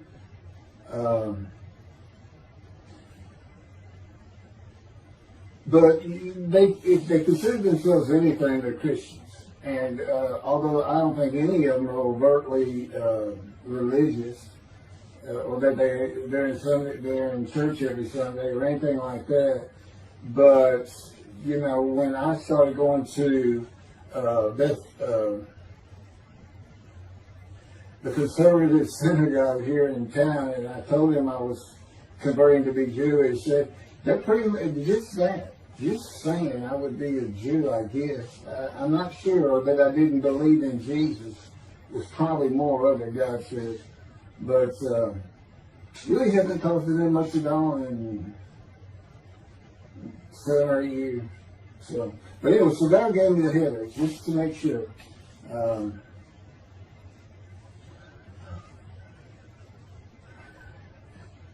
Anyway, I was married to Denise for 18 years, and we divorced in 1997 for irreconcilable differences. We agreed that she maintained custody of the children. The first to leave was Justin, and he came and lived with me. Then Brooke started getting in trouble, who is, as tough as she is beautiful. Her mom's very difficult to get along with. Justin was a lot like me at his age. Trouble followed him everywhere he went. Like me, he was hard to talk to, and like me, his getting out of high school was a coin flip. He's doing great. He learned the oil and gas landman business, and I helped him out as much as I could, and friends of mine helped him out even a lot more. And he's very successful. Married, no children. Laura's married, no children. She's got a great job. And Brooke is married with 2 children. I have 2 grandchildren. Long life, sweetest children. You'll see what I'm talking about, long life, when I get to lung cancer that God chose to crush me with. Something had to be done, and to make matters worse, Denise had met a man, and they were going to get married. But he didn't want Brooke. to be part of their new family, or Justin for that matter. He wasn't going to go stay with them anyway. Now, I had 2 of the children, and she had 1, but all still in her custody according to the divorce decree. So anyway, I stopped paying child support on those 2. But had not gotten around to the proper revision of the divorce decree when I took Justin and Brooke with me to live on the Big Island, Hawaii. Laura came with us to visit for a month. This oversight on my part resulted in Denise and now her 3rd husband filing papers in divorce court for past child support for all 3 children, for the time I had begun paying her 1/3 of the original amount. I represented myself. I had 1 contempt of court and was locked up for a day, but I never had to pay that money. By verbal agreement, I sent Laura back exactly 1 month later. I could not leave her out, and I wanted her to see where her brother and sister would be living. They were all so close and protective of each other, and still are to this day. And she was so sad. One of the hardest and emotionally painful things I have ever done was put her on the plane back to Houston. I can't think of anything else. The backdrop to moving to Hawaii was my firm was in dire need of new work. But the oil and gas industry was down. It's always up and down. And my clients were not drilling. A landman I knew called and said his sister in Hawaii, a brilliant idolater, but not a good businesswoman, needed help resolving creditor issues stemming from her new offices and equipment purchases. I told him it was a good time for me, as things were slow, and who's going to turn down a free expense trip to the Big Island, Hawaii. So I went and took care of everything without charge, but of course everything was paid for. When I came back to live in Hawaii at the urging of the doctor that I had helped, who did not like the look of an abrasion on my chest, and it had been there for years, I was examined by a friend of hers, and it was cancer. I don't remember what the doctor called it. He removed it in surgery with a 6-inch diameter circular cut, and it was not malignant. I could practice in just about any area of the law, and all I had to do was pass the Hawaii bar exam, one of the toughest in the nation. While studying for the bar, my body, all at once, in a moment, told me something bad was wrong with me. I had been running, swimming, riding my bike everywhere I went, letting Justin have the car, and had been feeling good and strong. In a moment's time, I was weak and sick while grocery shopping, and there was a pain in my belly and my abdomen. I did not know it, but a large tumor in my colon had burst through my colon, and I was bleeding internally. I did not go to a doctor, which I guess is my nature. That, and I did not have medical insurance. Anyone asking for help, asking anyone for help unless things were at a critical stage, such as a bullet wound, was something I couldn't do. I mean, there's all kinds of personality disorders. I thought surely it would pass, and decided to just give it time and bear up to the abdominal and belly pain. I continued studying and took the Hawaii bar on Oahu and Honolulu in the summer of 2001. I had lived in pain for so many years from my headache, and passing the bar was so important, I just kept going day by day. Pain was getting worse, and but I kept exercising. It's the only time I didn't focus on the pain. I had always been a fast healer, and I thought in any day it would just go away. I finally could no longer take it. Brooke, it turns out, was in Houston visiting with her mom, and I left Justin at our little, we called it the little green shack. There wasn't much to it. We weren't there very often, really, sit to sleep. And went to Houston to find a doctor for diagnosis, staying at my parents' townhome. This is where I'm at now. I had allowed my major medical insurance to lapse using premiums for child support when things had gotten lame. I just needed someone to tell me what was wrong. I would find a way to take care of whatever the diagnosis was. Early September, I was close to dying, lying on the floor of a dingy apartment of a friend who traveled for work. I could no longer get up to even try and get medical help. And I had not told anyone how bad it had become. Then the planes hit New York. Seeing how grief-stricken so many relatives were on the news, I began to think for the first time how awful my children would feel when they found out how and where I died all alone. So I asked my father, again, it's hard for me to ask people for things, for the money to pay for a colon examination that had been suggested by a doctor at one of those clinics you find in a strip mall, the only places I could afford. The doctor who performed the colonoscopy finally found what was making me so ill and unable to eat. A malignant tumor 6 to 8 inches long that had burst through my colon and I was bleeding internally. You know, I come out of anesthesia, partial anesthesia, and he's holding this picture, and it's this great big purple blob, and he said, I couldn't get the scope past this. It's not a good way to wake up.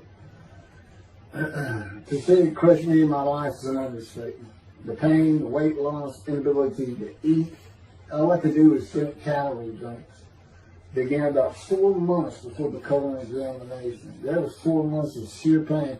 But as it turns out, I did pass the Hawaii bar exam. It was now early October 2001. The doctor told me, look, you don't have insurance. Go to Bentop Hospital. That's the hospital I went to when I got gut shot. Gunshot. I don't know if it was gut shot. It sounds good. Forget it, man. And he gave me the picture from the procedure showing what he could not get the scope past. He's shaking his head and saying, you should have come in this early. So I went to Bentop thinking I was here in 75 on October 5, dying, but I did survive. And here I am again on the first week of October 2001. Showed the pictures to the admitting nurse. Instead of them sending me to the waiting room, she just looked at me and she said, Mike, this is a public hospital. I mean, you can wait all day long to have a cold check. She looked at me and said, why did you wait so long? And how are you still alive? And I told her, I have no idea. She did not send me to the waiting room. They had an orderly take me immediately to a room. There they hooked me up to a morphine machine where I could hit a button at a time interval I can no longer remember and receive a small dose. I do know I never missed one. I was very depressed, and my parents who waited in that line for admittance with me looked so sad and depressed. It was not one of my better days, though I finally had some pain relief. Day after day, I lay there waiting for the next test they would run. It was during this time I received notification that Denise had filed papers in the divorce court to recover monies for the time I was taking care of 2 of the children. It's also when I received notification from Hawaii that I had passed the bar exam. So, you know, Bentop Hospital, what a lifesaver. I mean, young surgeons in like Baylor University, medical schools, you know, it's a prime position to get your hands on if you're going to be a surgeon. Because you're in surgery all day long and all night long. As long as you can stand up, they're bringing people in. It's just a real hot spot in Houston and a great hospital. But it's not a place you want to stay. You really don't. My doctor would come in and be out so fast, I never knew what was going on. He did tell you my previous surgery to my abdomen, where they opened me up from stem to center, complicated removal of the tumor. On October 25, my son's birthday, who was now stuck in Hawaii, They cut me open again and removed the tumor. It was about a week or so later, I was released with a schedule for chemotherapy. I returned to the dingy apartment all alone, and I just stared at the television for weeks. I did, and chemo was so depressing for those who had to go into it. A small room with big chairs for about 20 people who all looked like death, including me. Everyone with an assortment of bags of chemo dripping into our arms for hours. It took about 8 hours before I really got sick from it. I had to park a long way to avoid paying for parking and drive a long way to the apartment. It was a very gloomy fall and winter. When I completed my chemo of once a week for 6 or 9 months, more tests were scheduled. I do not remember how many months the chemo lasted. I do remember I did not finish, missing the last 3 sessions. At the end, I could not get out of the door without bursting into tears and just not go. It just wore me down to nothing. On the right side, it was my goal. I had my own apartment called the Loft. It was brand new and very nice on a bayou close to downtown Houston with a running trail alongside it and lots of woods near Memorial Park where I had been running a 3-mile circuit since high school. I returned to being called for follow-up tests, including x-rays of my chest, and the colon cancer had not returned then and to this day. The chest x-rays were another matter entirely. The doctor told me he had bad news and showed me the x-rays telling me the white spots I was seeing was cancer. They were everywhere. Lung sort of cancer, he said, at a stage I could not be treated with any success. My dad was with me, and I asked the doctor, what does that mean? And when he said you need to prepare for death, the look on my father's face was so sad and hurt at the same time I'll never forget. And we've been through some tough things in this house. Every house we've been in. It didn't affect me one bit. I did not feel anything. I was too beat down from the chemotherapy to care, I guess. God tells me I had a lot to do with that. In fact, I just, no matter what they said, I didn't think I was going to die. But I didn't know that. I just wasn't having that conscious thought. And that's what he had a lot to do with it. Of course, he hadn't spoken to me yet. I had never seen a doctor for cancer or any other ailment since that day. I had to get Justin home was all I thought about. But I needed money. I found an old client that needed a title pin for a drill site well. I struggled through that and got my boy back to Houston. And it was tough. I was so weak. And it had been so long since I really had done any title work. And just going to pick the work up and visiting with the client was the major to-do for me. But we got there and I got Justin home and he went to live with some childhood friends. This is now 2002 and going into 2003. I just walked all over the running trails in the 3-mile loop at Memorial Park and in the woods day after day. I didn't think about dying, but I did start. But I did not think about restarting my law practice either. I watched a lot of television and played video games. I watched the Tour de France for the first time and got inspiration from Lance Armstrong. I was still alive though, and the funny thing was my lungs never bothered me. I was never sick. It's because God had already removed it. After I got the news I was dying of lung cancer, he took them from me. That's what he tells me. And I don't have any symptoms. Well, you'll see right here, in 2005, I picked up some title work here and there and made an office out of my loft. I bought my first motorcycle, soft-tailed lowrider Harley Davidson. First time in many years I was happy. I love riding that bike. In 2006, I did some landman work for standard day wages and began dieting and running.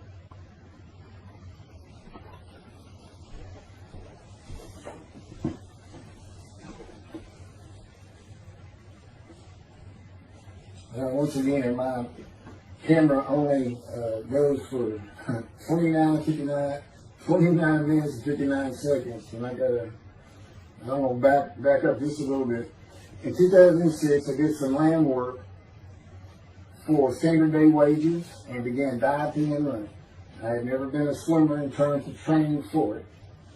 I love the water and swimming, but I never trained with laps at different paces and various distances. Mostly because I was so slow, because of my right arm. I was reaching an age, though, where endurance in my running was more important than speed. And so endurance swimming was too. In Hawaii, I had seen the athletes come to Kailua Kona, where we live and where the Ironman triathlon begins and ends. Matter of fact, my little green shack was just right on the route where they start. That was a fun week. It was amazing watching the athletes train and prepare for the race. I would think to myself, a human being, the human body cannot do what they are doing. Yet they were and they did. It's just amazing. I decided to learn how to swim more efficiently and how to train for distance and endurance. Get a regular and triathlon bike and innocent triathlons. I was so alive and finally a direction and purpose in my life. Training every day for long periods of time. It really helped with my headache and I slept better. In 2007, I signed up for the March 30, 2008 Lone Star Half Iron Triathlon in Galveston, Texas, and the October 5, 2008 Longhorn Ironman 70.3 in Austin, Texas. You cover 70.3 miles, and you got to do it under 8 hours. And I did real well on the first one. As far as my time, it's 7 hours and a little bit, but I barely made it without disqualification in the one in Austin. And it was primarily because of the hills. It's this very hilly area in central Texas, I did. But I did make it, and swore I'd never do another one. But I did it after the first one too. It's tough. My insurance is still paying for my inability to work, primarily based on the headaches and a diagnosis of PTSD. So I was not working, and I got real serious and trained to swim to 1.2 miles in the ocean, and that would be in Galveston and in a lake in Austin, 56 miles on the bike, and a half marathon, 13.1 mile run. That's what I was able to do with a diagnosis in 2001 of lung cancer that could not even be treated, stage 4. And that's just about impossible. It would take a miracle of God for that to happen, because generally you're going to die within 1 year. They say if you get lucky with good medical treatment, you might make 5 years. But 1 year is standard, if you can make it that long. That's not proof that I offered myself to guilt for God. Because you can't, it's not something provable. All you can do is see the result of that offer. And again, guilt and emotion. I got way too many videos and everything to get too detailed on it. But that is the proof. You know, I got the colon cancer 20 years ago when the planes hit New York. And it's that was 2009, right? Too many things go through my mind when I start thinking about those cancer years. But God, He removed it. He had something for me to do, but that's verse 10. God chose to crush him with his disease. And as I've mentioned, the reason He chose that is to show that I was blemished, defective, could not possibly be an offer for sacrifice, because He knew what the Gentiles were going to do. They were going to put an unblemished lamb in there and call the Jewish people's Bible their own, and use the laws of Leviticus, not unlike Mr. Toby the Singer and his 6 million blemished ram sacrificed by Hitler, the righteous servant of God. How that seems to read. He's welcome to respond any way he wants to do that. But it's on the video, it's in the book, it's in quotes by him from his midrash, from his site. And he said, share this with everybody. Everybody can take it. Just share how great my knowledge is. Well, it's lacking in some areas. There's no question he's an intelligent man, but his reasoning capabilities, in my opinion, at least as to Isaiah 53, are severely wanting. I am that man. And God's going to give the Christians hell with it and with me. Just like I just heard this for the first time on the video. When all of a sudden he had me say that Jesus announced he wasn't the man of Isaiah 53 on the cross when he said, Father, Father, Father, why are you forsaking me? Because he was about to die. In Isaiah 53, who he thought he was, and he's not, he doesn't fit the verses, but he thought he was supposed to be exposed to death, but give a long life. So boldly he goes into the Roman Jerusalem and gets himself taken up. He's not worthy.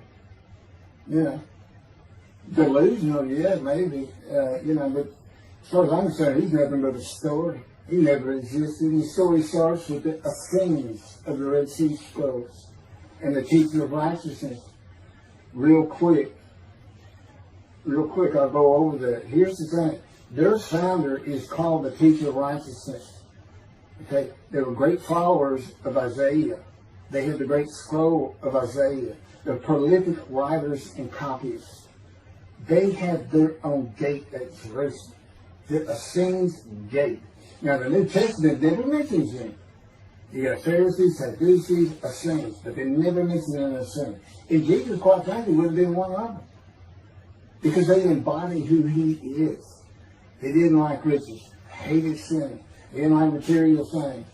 They removed themselves from Jerusalem in the most part to those caves by the Dead Sea for that very reason. But they did have a gate. They still had people who would be there, and you know what they would do at the gates?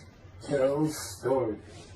That's what you do. You tell stories, and it is a great story. Here's this guy who's connected with God. Back then they believed men were gods. Caesar was a god.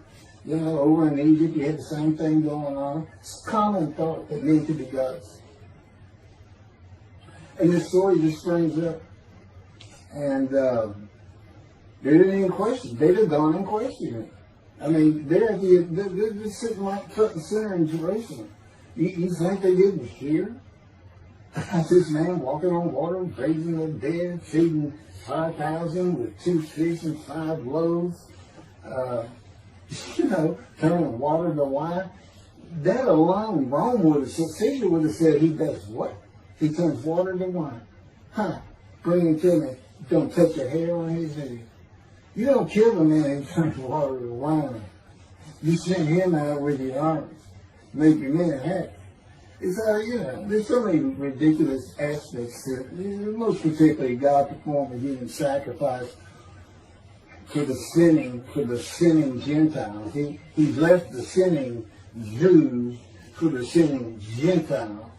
But he gives them an out, these Gentiles, not his. He gives them an out. I'm going to kill my son for you, so that you'll be forgiven of violating my commandments and laws. If anybody knows God, and the Jews do, and I know him like nobody's business, that's not him. That's not him. I mean, he told the Jews, I'm never going to leave you, but I will punish you. Now that's him. That's him. And he'll put you through hell just to make you a better person, a better people. And he has no plans to change it, man. He's not going to change the minds and the thinking of billions of people to make them love the Jew. He's just not going to do it. And the practicality is he didn't create man for him to even be able to do that. Now, he could have created humanity where he could do that. He could change the mind of everybody at the same time. I'll tell you on this, he's been working on my mind for 13 years. It is one brutal compromise. It's a very one-on-one affair. Now, he says, now, I could just kill everybody. I mean, that's easy enough. That's easy. I could just kill everyone, but He said, that's why, it's all about this. You got to know how to read the Bible. It's written for antiquity first, and the Dark Ages, and then the Age of Enlightenment. I mean, basically he's saying you've got to go back over it. You've got to check these guys. You've got to check Rambam and his speech. God's going to make the world speak Hebrew. Or, they will be the pure. So you got to check some of this stuff.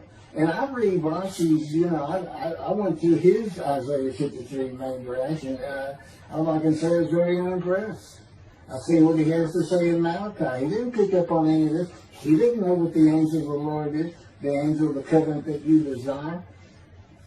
He doesn't know how Moses goes by, a burning bush is not consumed, the angel of the Lord is in there, and God speaks. I do.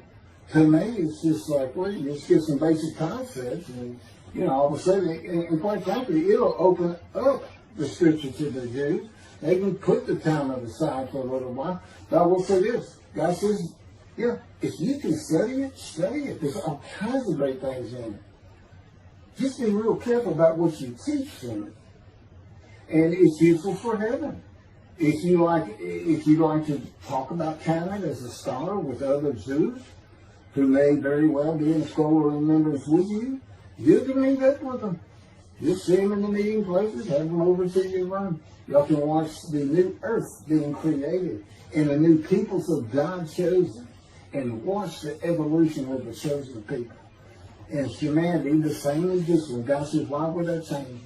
Why would I change it? When I did it, it's perfect. And you can tell me sooner that the evolution that he's talking about, where all of a sudden the world's going to love the Jews, been going on for over 3,000 years, and it hadn't even, and today anti-Semitism is up, and David is here. It's not going to happen. Thank you very much. I will be doing, is that 5 and 6? Yeah, that was 5 and 6. Now the book picks up at chapter 7. It's on a video when God first speaks to me. And it's very interesting. And we'll still be putting some videos out. But I've pretty much covered all the major material. Everything from Isaiah 53, the day of the word, Lord. There's a few more things. And it's a better read than it is a video watch. But, for those who like to read. But it's covered very well in these videos. And now that I put in the personal part in, which is to show how I see Isaiah 53, and you see the difference in my life. Now that's a life of suffering. That's a life of pain. That's a life of familiar with disease. They said, gee, when he died on the cross, he was scourged. He was scourged, and this and that. Do you know how much he suffered in his life? I mean, he's not even in the conversation as a man of suffering. He's not in the conversation. Thousands and thousands and thousands of people died horrific deaths back then, and by crucifixion. It's not the only one. This is descriptive of a man and his life. So you can find him, identify him. And what did he do? He never suffered, he was never sick, ever, until the last day of his life. 30 years old, he's got one day under his belt is pain and suffering. To me, that's not, you're not even in the conversation. I mean, that's nothing. That's not being suffering. That's just, you had a bad death, sorry. You got whipped first. You got whipped. One gospel says that the scourging was an open-handed slap to the face. Now, the other three do say scourge. But then every movie you see, he's carrying that cross. He's all whooped up and bleeding, this and that. He carries the cross in one gospel only. In the other three, it's carried for him. And then he's on the cross, and what does he do?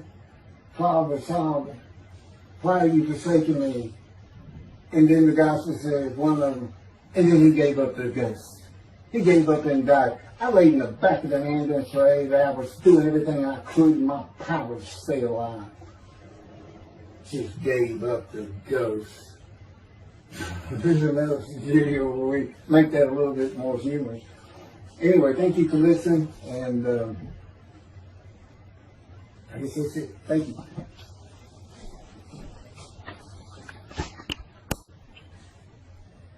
This is a video that leads into a brand new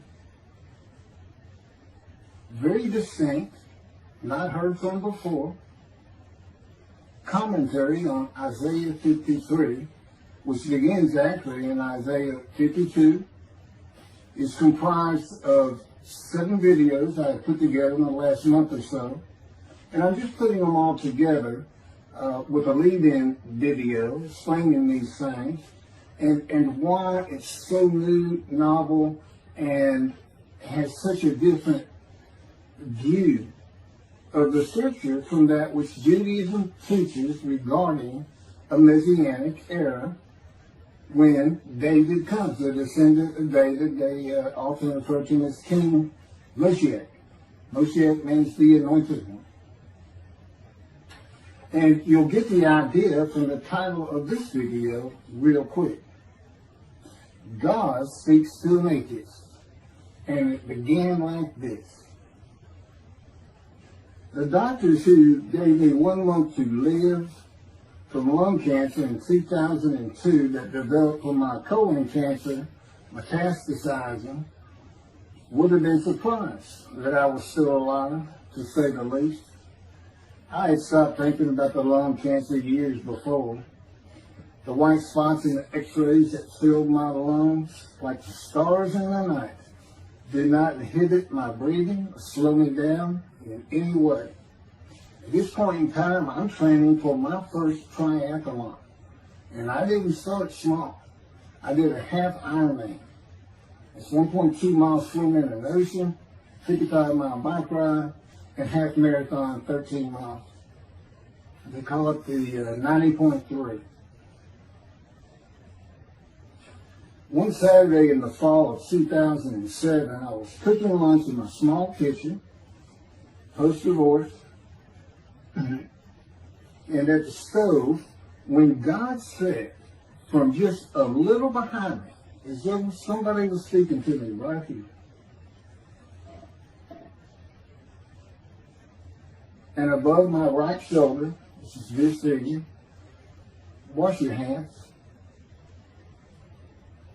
I turned around to the sink, washed my hands, and turned back to the stove. Now understand, I've been an atheist for 50 years. I mean, I completely denied the existence of God. And then from right here, a small, quiet voice, like an account they have with Elijah at the cave, said, wash your hands. And I simply turned around, washed my hands, and went back to the stove.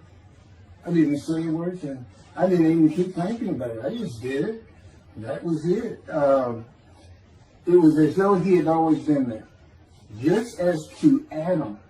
That's what I liken it to. And he dictated this to me. This is from my book, the book of my life that God dictated to me. It's called The Righteous Servant of God of Isaiah 53. No, the life of God's righteous servant of Isaiah 53. And he put it together. And he did it because he actually came to me, as Jeremiah would say, in the womb, but in my first year of life, and like Ezekiel, lit and entered me. So that part of chapter 11 of Isaiah happened well over 62 years ago. That's when that happened. That's when Moshiach was here. For all these rabbis and commentators who have been saying, he's here, no, he's here. Well, he's been here, I've been here a long time, I just wasn't prepared and hadn't even heard his voice yet. But what he did, with Jeremiah, he made sure he was a priestly, godly man and guided his life. With me, it was to make sure I fit every single verse of Isaiah 53 as only I can explain it, what it's for, what it all means, and live a life of suffering familiar with disease. God chose to crush him with disease that he would offer himself for guilt and receive long life to see his children. That's not proof that it happened. They told me 20 years ago, we can't treat this lung cancer. It's too advanced. You're going to die. And you're going to die real soon. You need to prepare for it. And it did crush my life. I stopped work. I just kept waiting to die. And I didn't die now. I'm training at this point in 2007. I'm training for a triathlon. I finally said, the heck with it all. And that's the proof. Crushed with disease, exposed to death. That's in verse 12. Exposed to death. And here I am, 20 years later, still going. Haven't seen a doctor since. Never received any treatment, which is unheard of with lung cancer. And I had colon cancer before that, and I had skin cancer. I'm a man familiar with disease, that God chose to crush the disease. And these 7 videos put together as one, obviously I wouldn't ask or want, and I couldn't do it, to listen to them all at one time. But I know you can mark your spots and everything. But it was spread out in 7 different videos, and I thought, well, the next video I'll do, I'll have a preamble to it and explain. This is not fooling around. Once you learn my version, which comes from God, of when Moshiach comes, the day of the Lord, which is left out of the Messianic era. But if you ignore me, God says, as my role as Elijah, God says, when he does return to his temple suddenly, it's going to be with, and it's not there, it's going to be with utter destruction to the land. Okay, all this is explained, so I'm not going to keep going in detail and carry on with God first speaking to me, but it was as what Adam would have felt like. This is natural. I mean, to him, you know, having somebody speaking to him from above him, from up here, from within him, it's perfectly natural. And he wouldn't be falling down in reverence and I'm not worthy and all that. It would just be this person's always talking to him and telling him what to do. The fact that he doesn't see him wouldn't probably enter into his mind. This, you know, this is the natural order of the world for Adam and me, particularly today, 13 years later. Still in God's final refinement, preparing me, and now we have the books, they're unpublished, Jewish publisher, Christian publishers. I dare not even send it to them, because how harsh I am on Jesus Christ, who said he was the man of Isaiah 53. And it's because of him I had to get crushed with cancer. That's what that's all about. God doesn't have to crush you to make you offer yourself for guilt. He just seized Ezekiel and put him through the fire of refinement, the anguish of it, and sent him off to be a prophet to the Assyrian, Babylonian exile, of which he was one, actually. Ezekiel, the book of Ezekiel is the key to Isaiah 53. That's my backup. See, God, these videos, everything, the way where he put angel of his presence and Holy Spirit, that Judaism doesn't recognize. A host of the Lord's host. It's in the book of Joshua, one time. He did it so they wouldn't find it. He knew what this was going to be about. These are my proofs. This is what it's all about. He set it up for me to be this controversial. You just got to take the Messianic era of Judaism and toss it out the window. And you'll understand why, when God has me explain it to you, he controls everything I do, think, and say. Finishing preparing lunch and ready to watch a Texas A&M football game, I headed to the living room, and God said, "Get a napkin." I turned back to the kitchen and got a paper towel. Sitting on the couch, from about the same place. Sitting on the couch with the television on and my plate in my lap, God said, "Get your TV tray." I got up, set my TV tray in front of me, and placed my plate on it, began eating and watching the game. That night, I was in bed reading a book. From the doorway, God said, "Tomorrow we're going to Bed Bath & Beyond, the store, to buy a shower curtain, sheets, pillowcases, and shopping journals for things that you need." I said, "Okay." and continue reading my book. That's God's spoke to an atheist. That's how it started. We call it the early years now. Talk about it. It was so different from the way things are and all the same in the same breath. And I have since done this. It was by his power upon my emotions and thoughts that his presence with me was though he had always been there. In other words, when you read in the Hebrew Bible, God calls somebody's name like little Samuel, and he says, here I am. Here I am. Now there's some accounts of people falling to the ground, but he can put a silent knowing to you. He can put knowledge within you, your mind, where you never hear a word from it. In other words, put into your mind the God of all creation is about to speak to you. And he doesn't have to say, stay calm. He controls emotions. He's telling me, Keith, I created emotions. And there's nothing I can't do with yours, and believe me, it's been proven. I'm not going to get into all that. This story goes on. It turns out he had been like Jeremiah from the womb when he passed by that. I've never been affiliated with any church or synagogue. I've never had any teaching from yeshiva or seminary. Throughout my life, I did not. Let's put it this way. I was the actual opposite of Jesus Christ. Actual opposite. I'm a sinner. You know, I mean, he took me back. He said, look.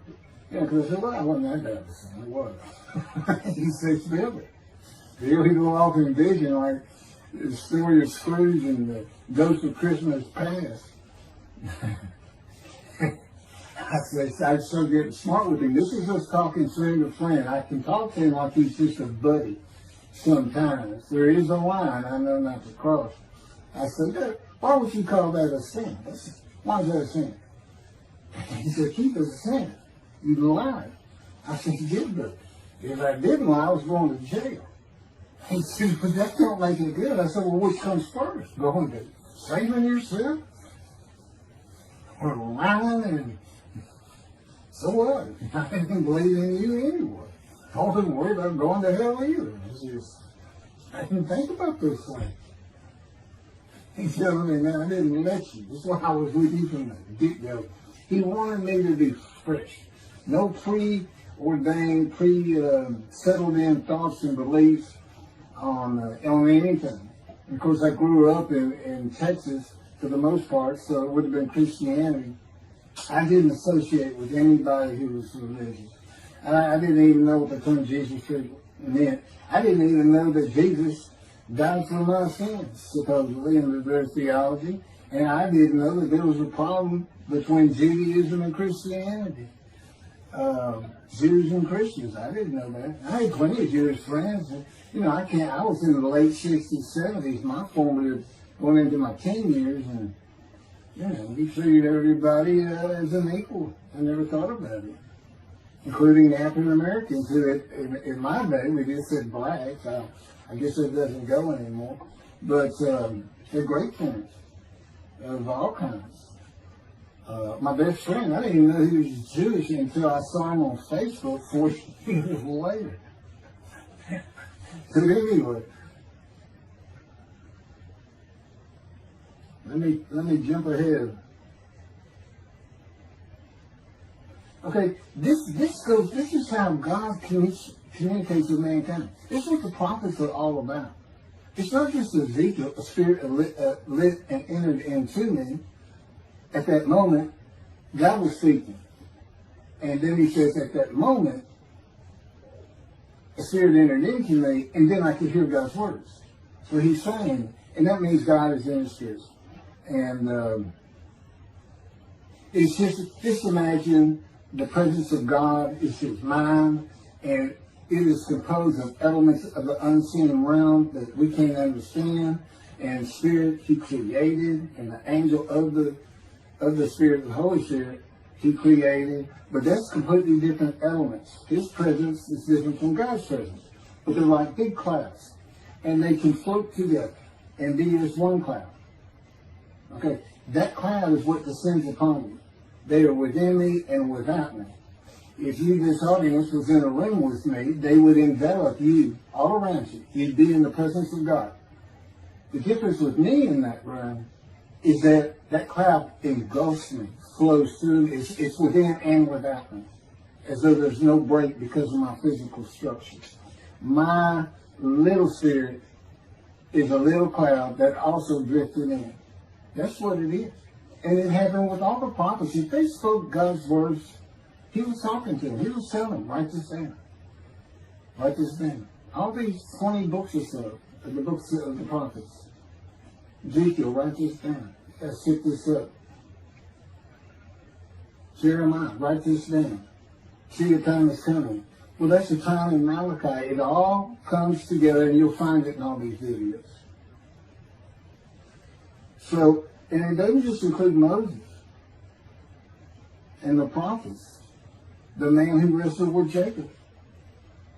Jacob says he wrestled with a man in divine beings.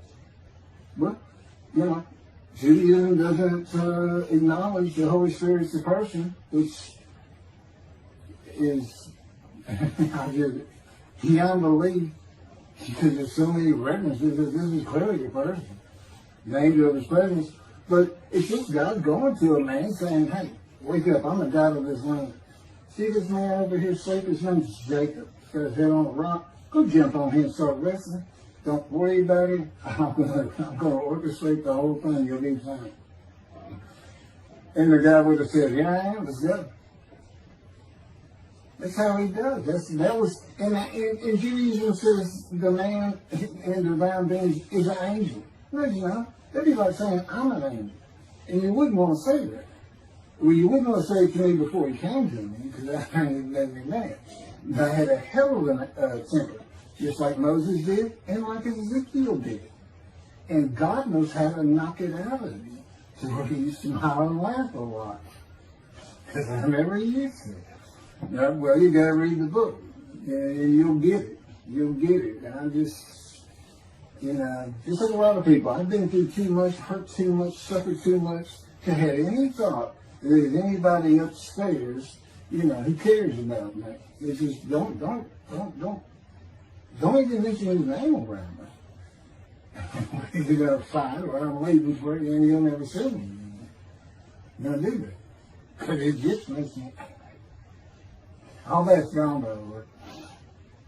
Lots of stories on that. Oh, and the Spirit speaks. He's got his own personality. He's angelic. He has a very childlike voice. And he's just nothing but a ball of humor. He can have me say he's the greatest comedian of all times of the universe. And he's just a joy to talk to him. And he has the smarts of God. But I have instant communication with him. I have instant communication with God. It's like there's three persons in my mind. This one cloud, it's three clouds. It's two spirits and the elements of God's mind. And slow process of 13 years, and there's 13 years of, and this is from Isaiah 53, punishment, wounding, chastisement, maltreatment, crushing, bruising, and I'm telling you, he's relentless. These are the stories, and I have a lot more once I get to Israel, and I have full confidence God's going to get it done. There's one thing I don't worry about. 13 years, a year and a half of trying to get books published, denied by everybody who even bothered to answer me, because it's just so different. And it can only go to Jewish publishers, and it's just like, well, this isn't the stuff we believe, and it sounds like he's saying it's him, and this and that. Well, I was. God said I made sure I didn't get them published. I wanted to do the videos first. You see, I'm not on the executive committee. I don't know what's going on 99% of the time. I don't know what I'm going to have for dinner. I no longer have self-will. I can't ask him for anything. There's all kinds of reasons for that, such as, you know, if one of my kids gets sick and he doesn't heal them up, you know, cancer or something, Am I going to be disappointed? Am I going to be hurt? The answer is no. He's trained me too well to even bother asking me. If he's going to do it, he's going to do it. I know he has the knowledge, and he's right here with me. So, it's a long, detailed process. I know things from his perspective. This is another reason the Messianic era is not going to happen. And it comes out in these Psalms. But the Holy Spirit, the angel of his presence, we're friends. God says, I can't be friends with human beings. I said, well, we're friendly with each other. He said, yes, that's right. I said, I Googled this, and technically you are my friend. He said, well, I know, God, I just don't acknowledge it. I said, why? He said, because I'm God. That's the way I am. I get to do whatever I want. And he's just messing with me. It's just like having a friend. Of course, it's a true statement. He can do whatever he wants. But he's pretty stately and regal. But, again, we live together. I've lived with him for 13 years now. And it's never going to end until I die. I wouldn't even know what to do. He said, if I let you, you're going to fall down dead. You're not supposed to be alive. I keep you alive. So I took that cancer from you, but I just put it back in if you do something that makes me want to leave. I said, well, what am I going to do? No self-will. To an extent, no self-thought. And I told him, I'm not even a human being anymore. He said, well, what are you? I said, I don't know. I'm man and divine being, but I'm not human. I don't have self-will. That's what distinguishes the human being from the animal. He said, but I'm being the human for you. I'm providing you self-will. So you do, in a way, have it. So you're still a human being. I said, well, I'm dead. He said, why are you dead? I said, because it's like my brain's not connected to my spirit anymore. It's like you're sending all the information in. And that's about heaven. I haven't lived the existence in heaven as to my thoughts, because in heaven you won't have a mind. The heaven for the Jewish people only, I might add. You won't have a mind. God's got to provide it for you. He's got to be you for you as a completely new and different creature. Still you. It's a very amazing story on how that goes. And I'm taught all these things and literally experiencing, not only in the real, but in visions. I've had more visions than, if you count every single vision in the Hebrew Bible and the New Testament, I've had easily double that. And I'm a walking visual. God's communication, and this actually shows up in the story of Moses, he won't let me tell right now. But he puts images in your mind. Instead of saying a sentence, you get something in your mind, a picture. Anyway, I call it visuals. And you can be wide awake for those. And I can be in vision wide awake. Okay, so we finished our shopping. You get shower curtains and everything. And God said, let's go to the bookstore and get you a Tanakh. To which I replied, well, what's a Tanakh? I didn't Hebrew Bible, okay. Well, I know the Holy Bible, the New Testament and Old Testament. And on we go. I'm starting to learn for the first time.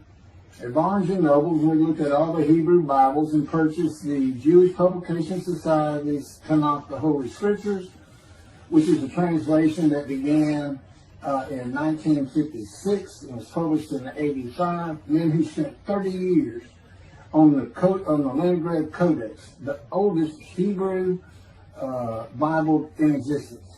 They started from scratch.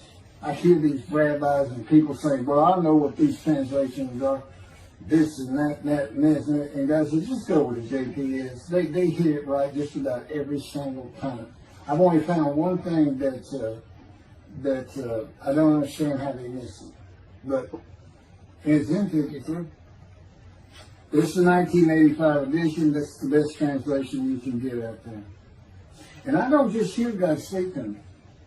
His presence is heavy.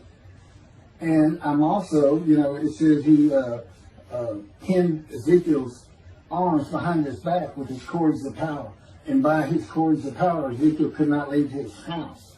That's in Isaiah 53. He took him from the land of the living. Took him from society. The man of Isaiah 53 lives, so he's taken from society, but that doesn't, from the land of the living, that doesn't mean he died. And there's no crucifixion in 53. So, you start to see how Ezekiel is so important in this. And that's where you find out about the covenants of friendship that come with God in the day of the Lord when Moshiach comes. Again, you don't hear anything about it in this Messianic era. I'll tell you this. I think the Jewish people are going to like this better.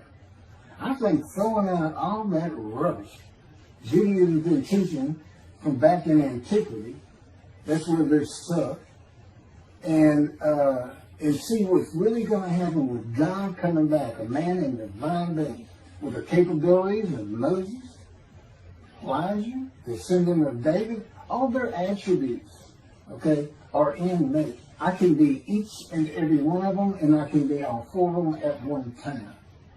And God can speak to me. So, it's going to be fine, and he wants a simple rebuilt. That's the purpose of Isaiah 53. It says, a purpose which might prosper of God. But he doesn't tell us what the purpose is. Well, we find it in Malachi 3. I sent my messenger before me to clear the way for me, and I should return to my temple suddenly. But the covenant that comes with David says, I'm going to place my sanctuary amongst you. He already knows it's not going to be there. And then we have Elijah in Malachi 3. Well, he's got a purpose that might prosper. And if it doesn't, God comes with utter destruction to the land.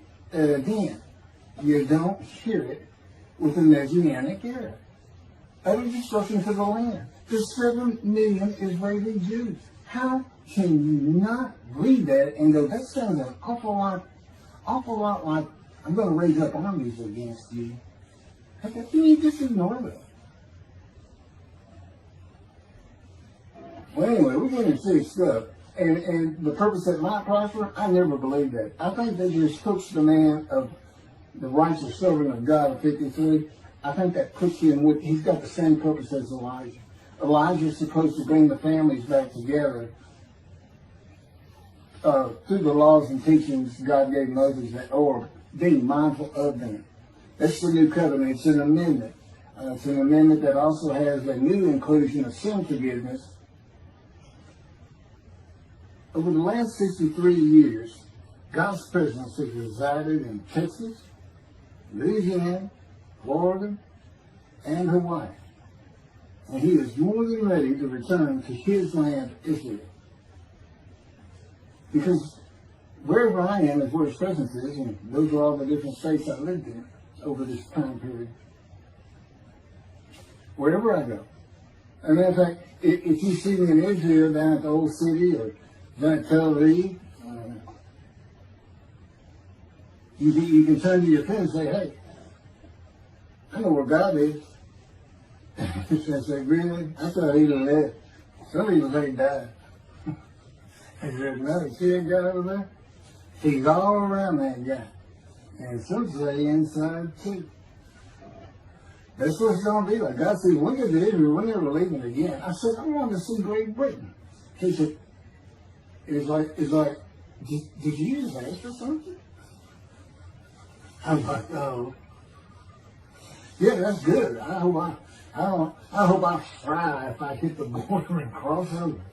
I hope I just burn up. Plus the combustible flame. But anyway, that's where he wants to be. And I'm sure he's going to get there. This purpose that might prosper, again, I think it just shows the purpose of the righteous servant and a purpose of Elijah.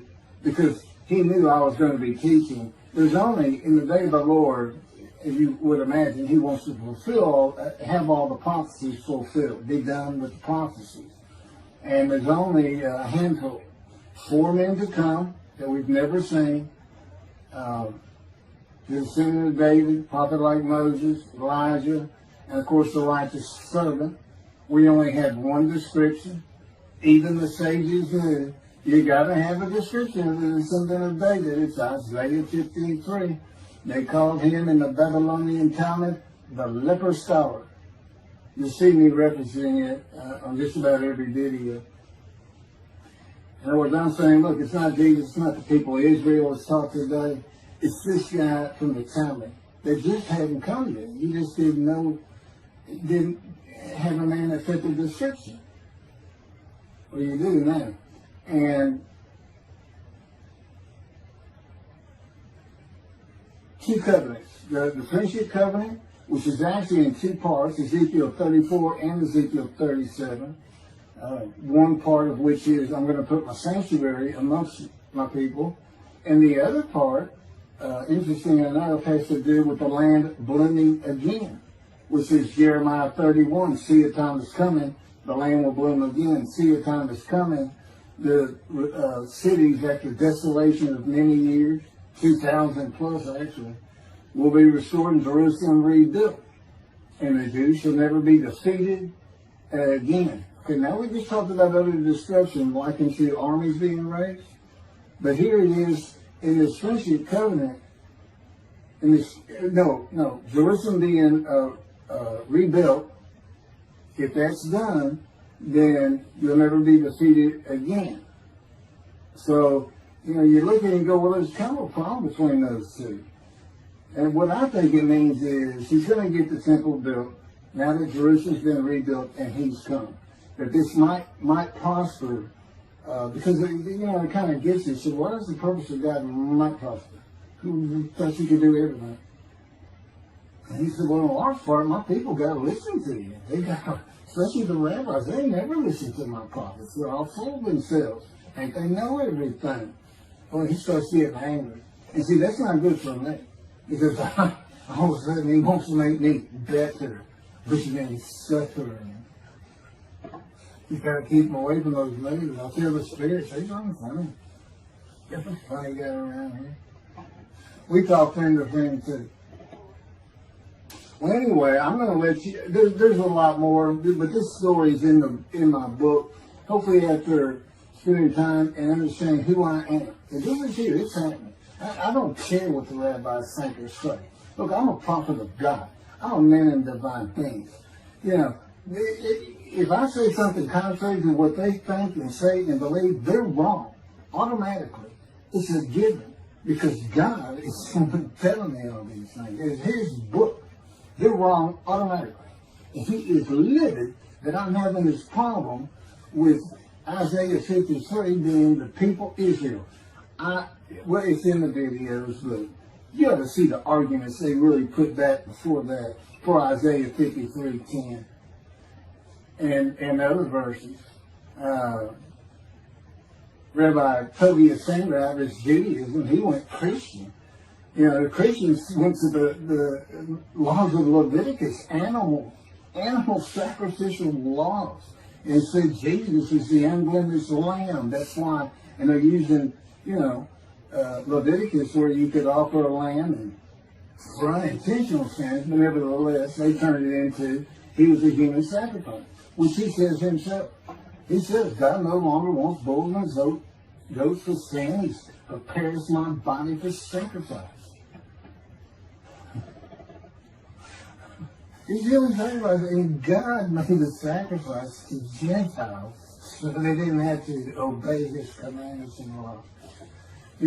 From an atheist who comes in with no religious background, I read that and I look up face to face with God wherever he is that moment. And I say, you gotta be kidding me. People believe this? He said about 2 billion right now. So I'm not going to bother trying to tell you how many there's been in 2,000 years. God made a human sacrifice to me so I can go to heaven. And I can go kill somebody if I want to. I can go rob, I can go beat my wife and my kids. Huh. I said Jesus again. God was teaching me the New Testament, and this guy at one of these mega churches came up to me and said, if you do accept Jesus Christ, you're not just forgiven of all sins that you have committed. You're forgiven of every sin you're going to do in the future. I said, really? He said, yes, really. He said, Jesus knows you're going to do it, and he already forgave you. I said, what? Okay. So, if you're a Christian, you need to sin all the time, because Jesus knew you were going to do it. I hadn't actually heard that taught, but that's the effect. Okay. This year in Jerusalem. Enjoy the books. Don't try to listen to the video. Don't try to watch them all at one time. But what I did is I put them together for you in the order they should be. And I just thought it'd be easier. And we're kind of coming to the end of our videotaping for a little while, it seems like. Again, I'm not on the executive committee with God and His Spirit. I never really know what we're going to do next. And the books are at keithmccarty.wordpress.com. You can find that on my YouTube channel.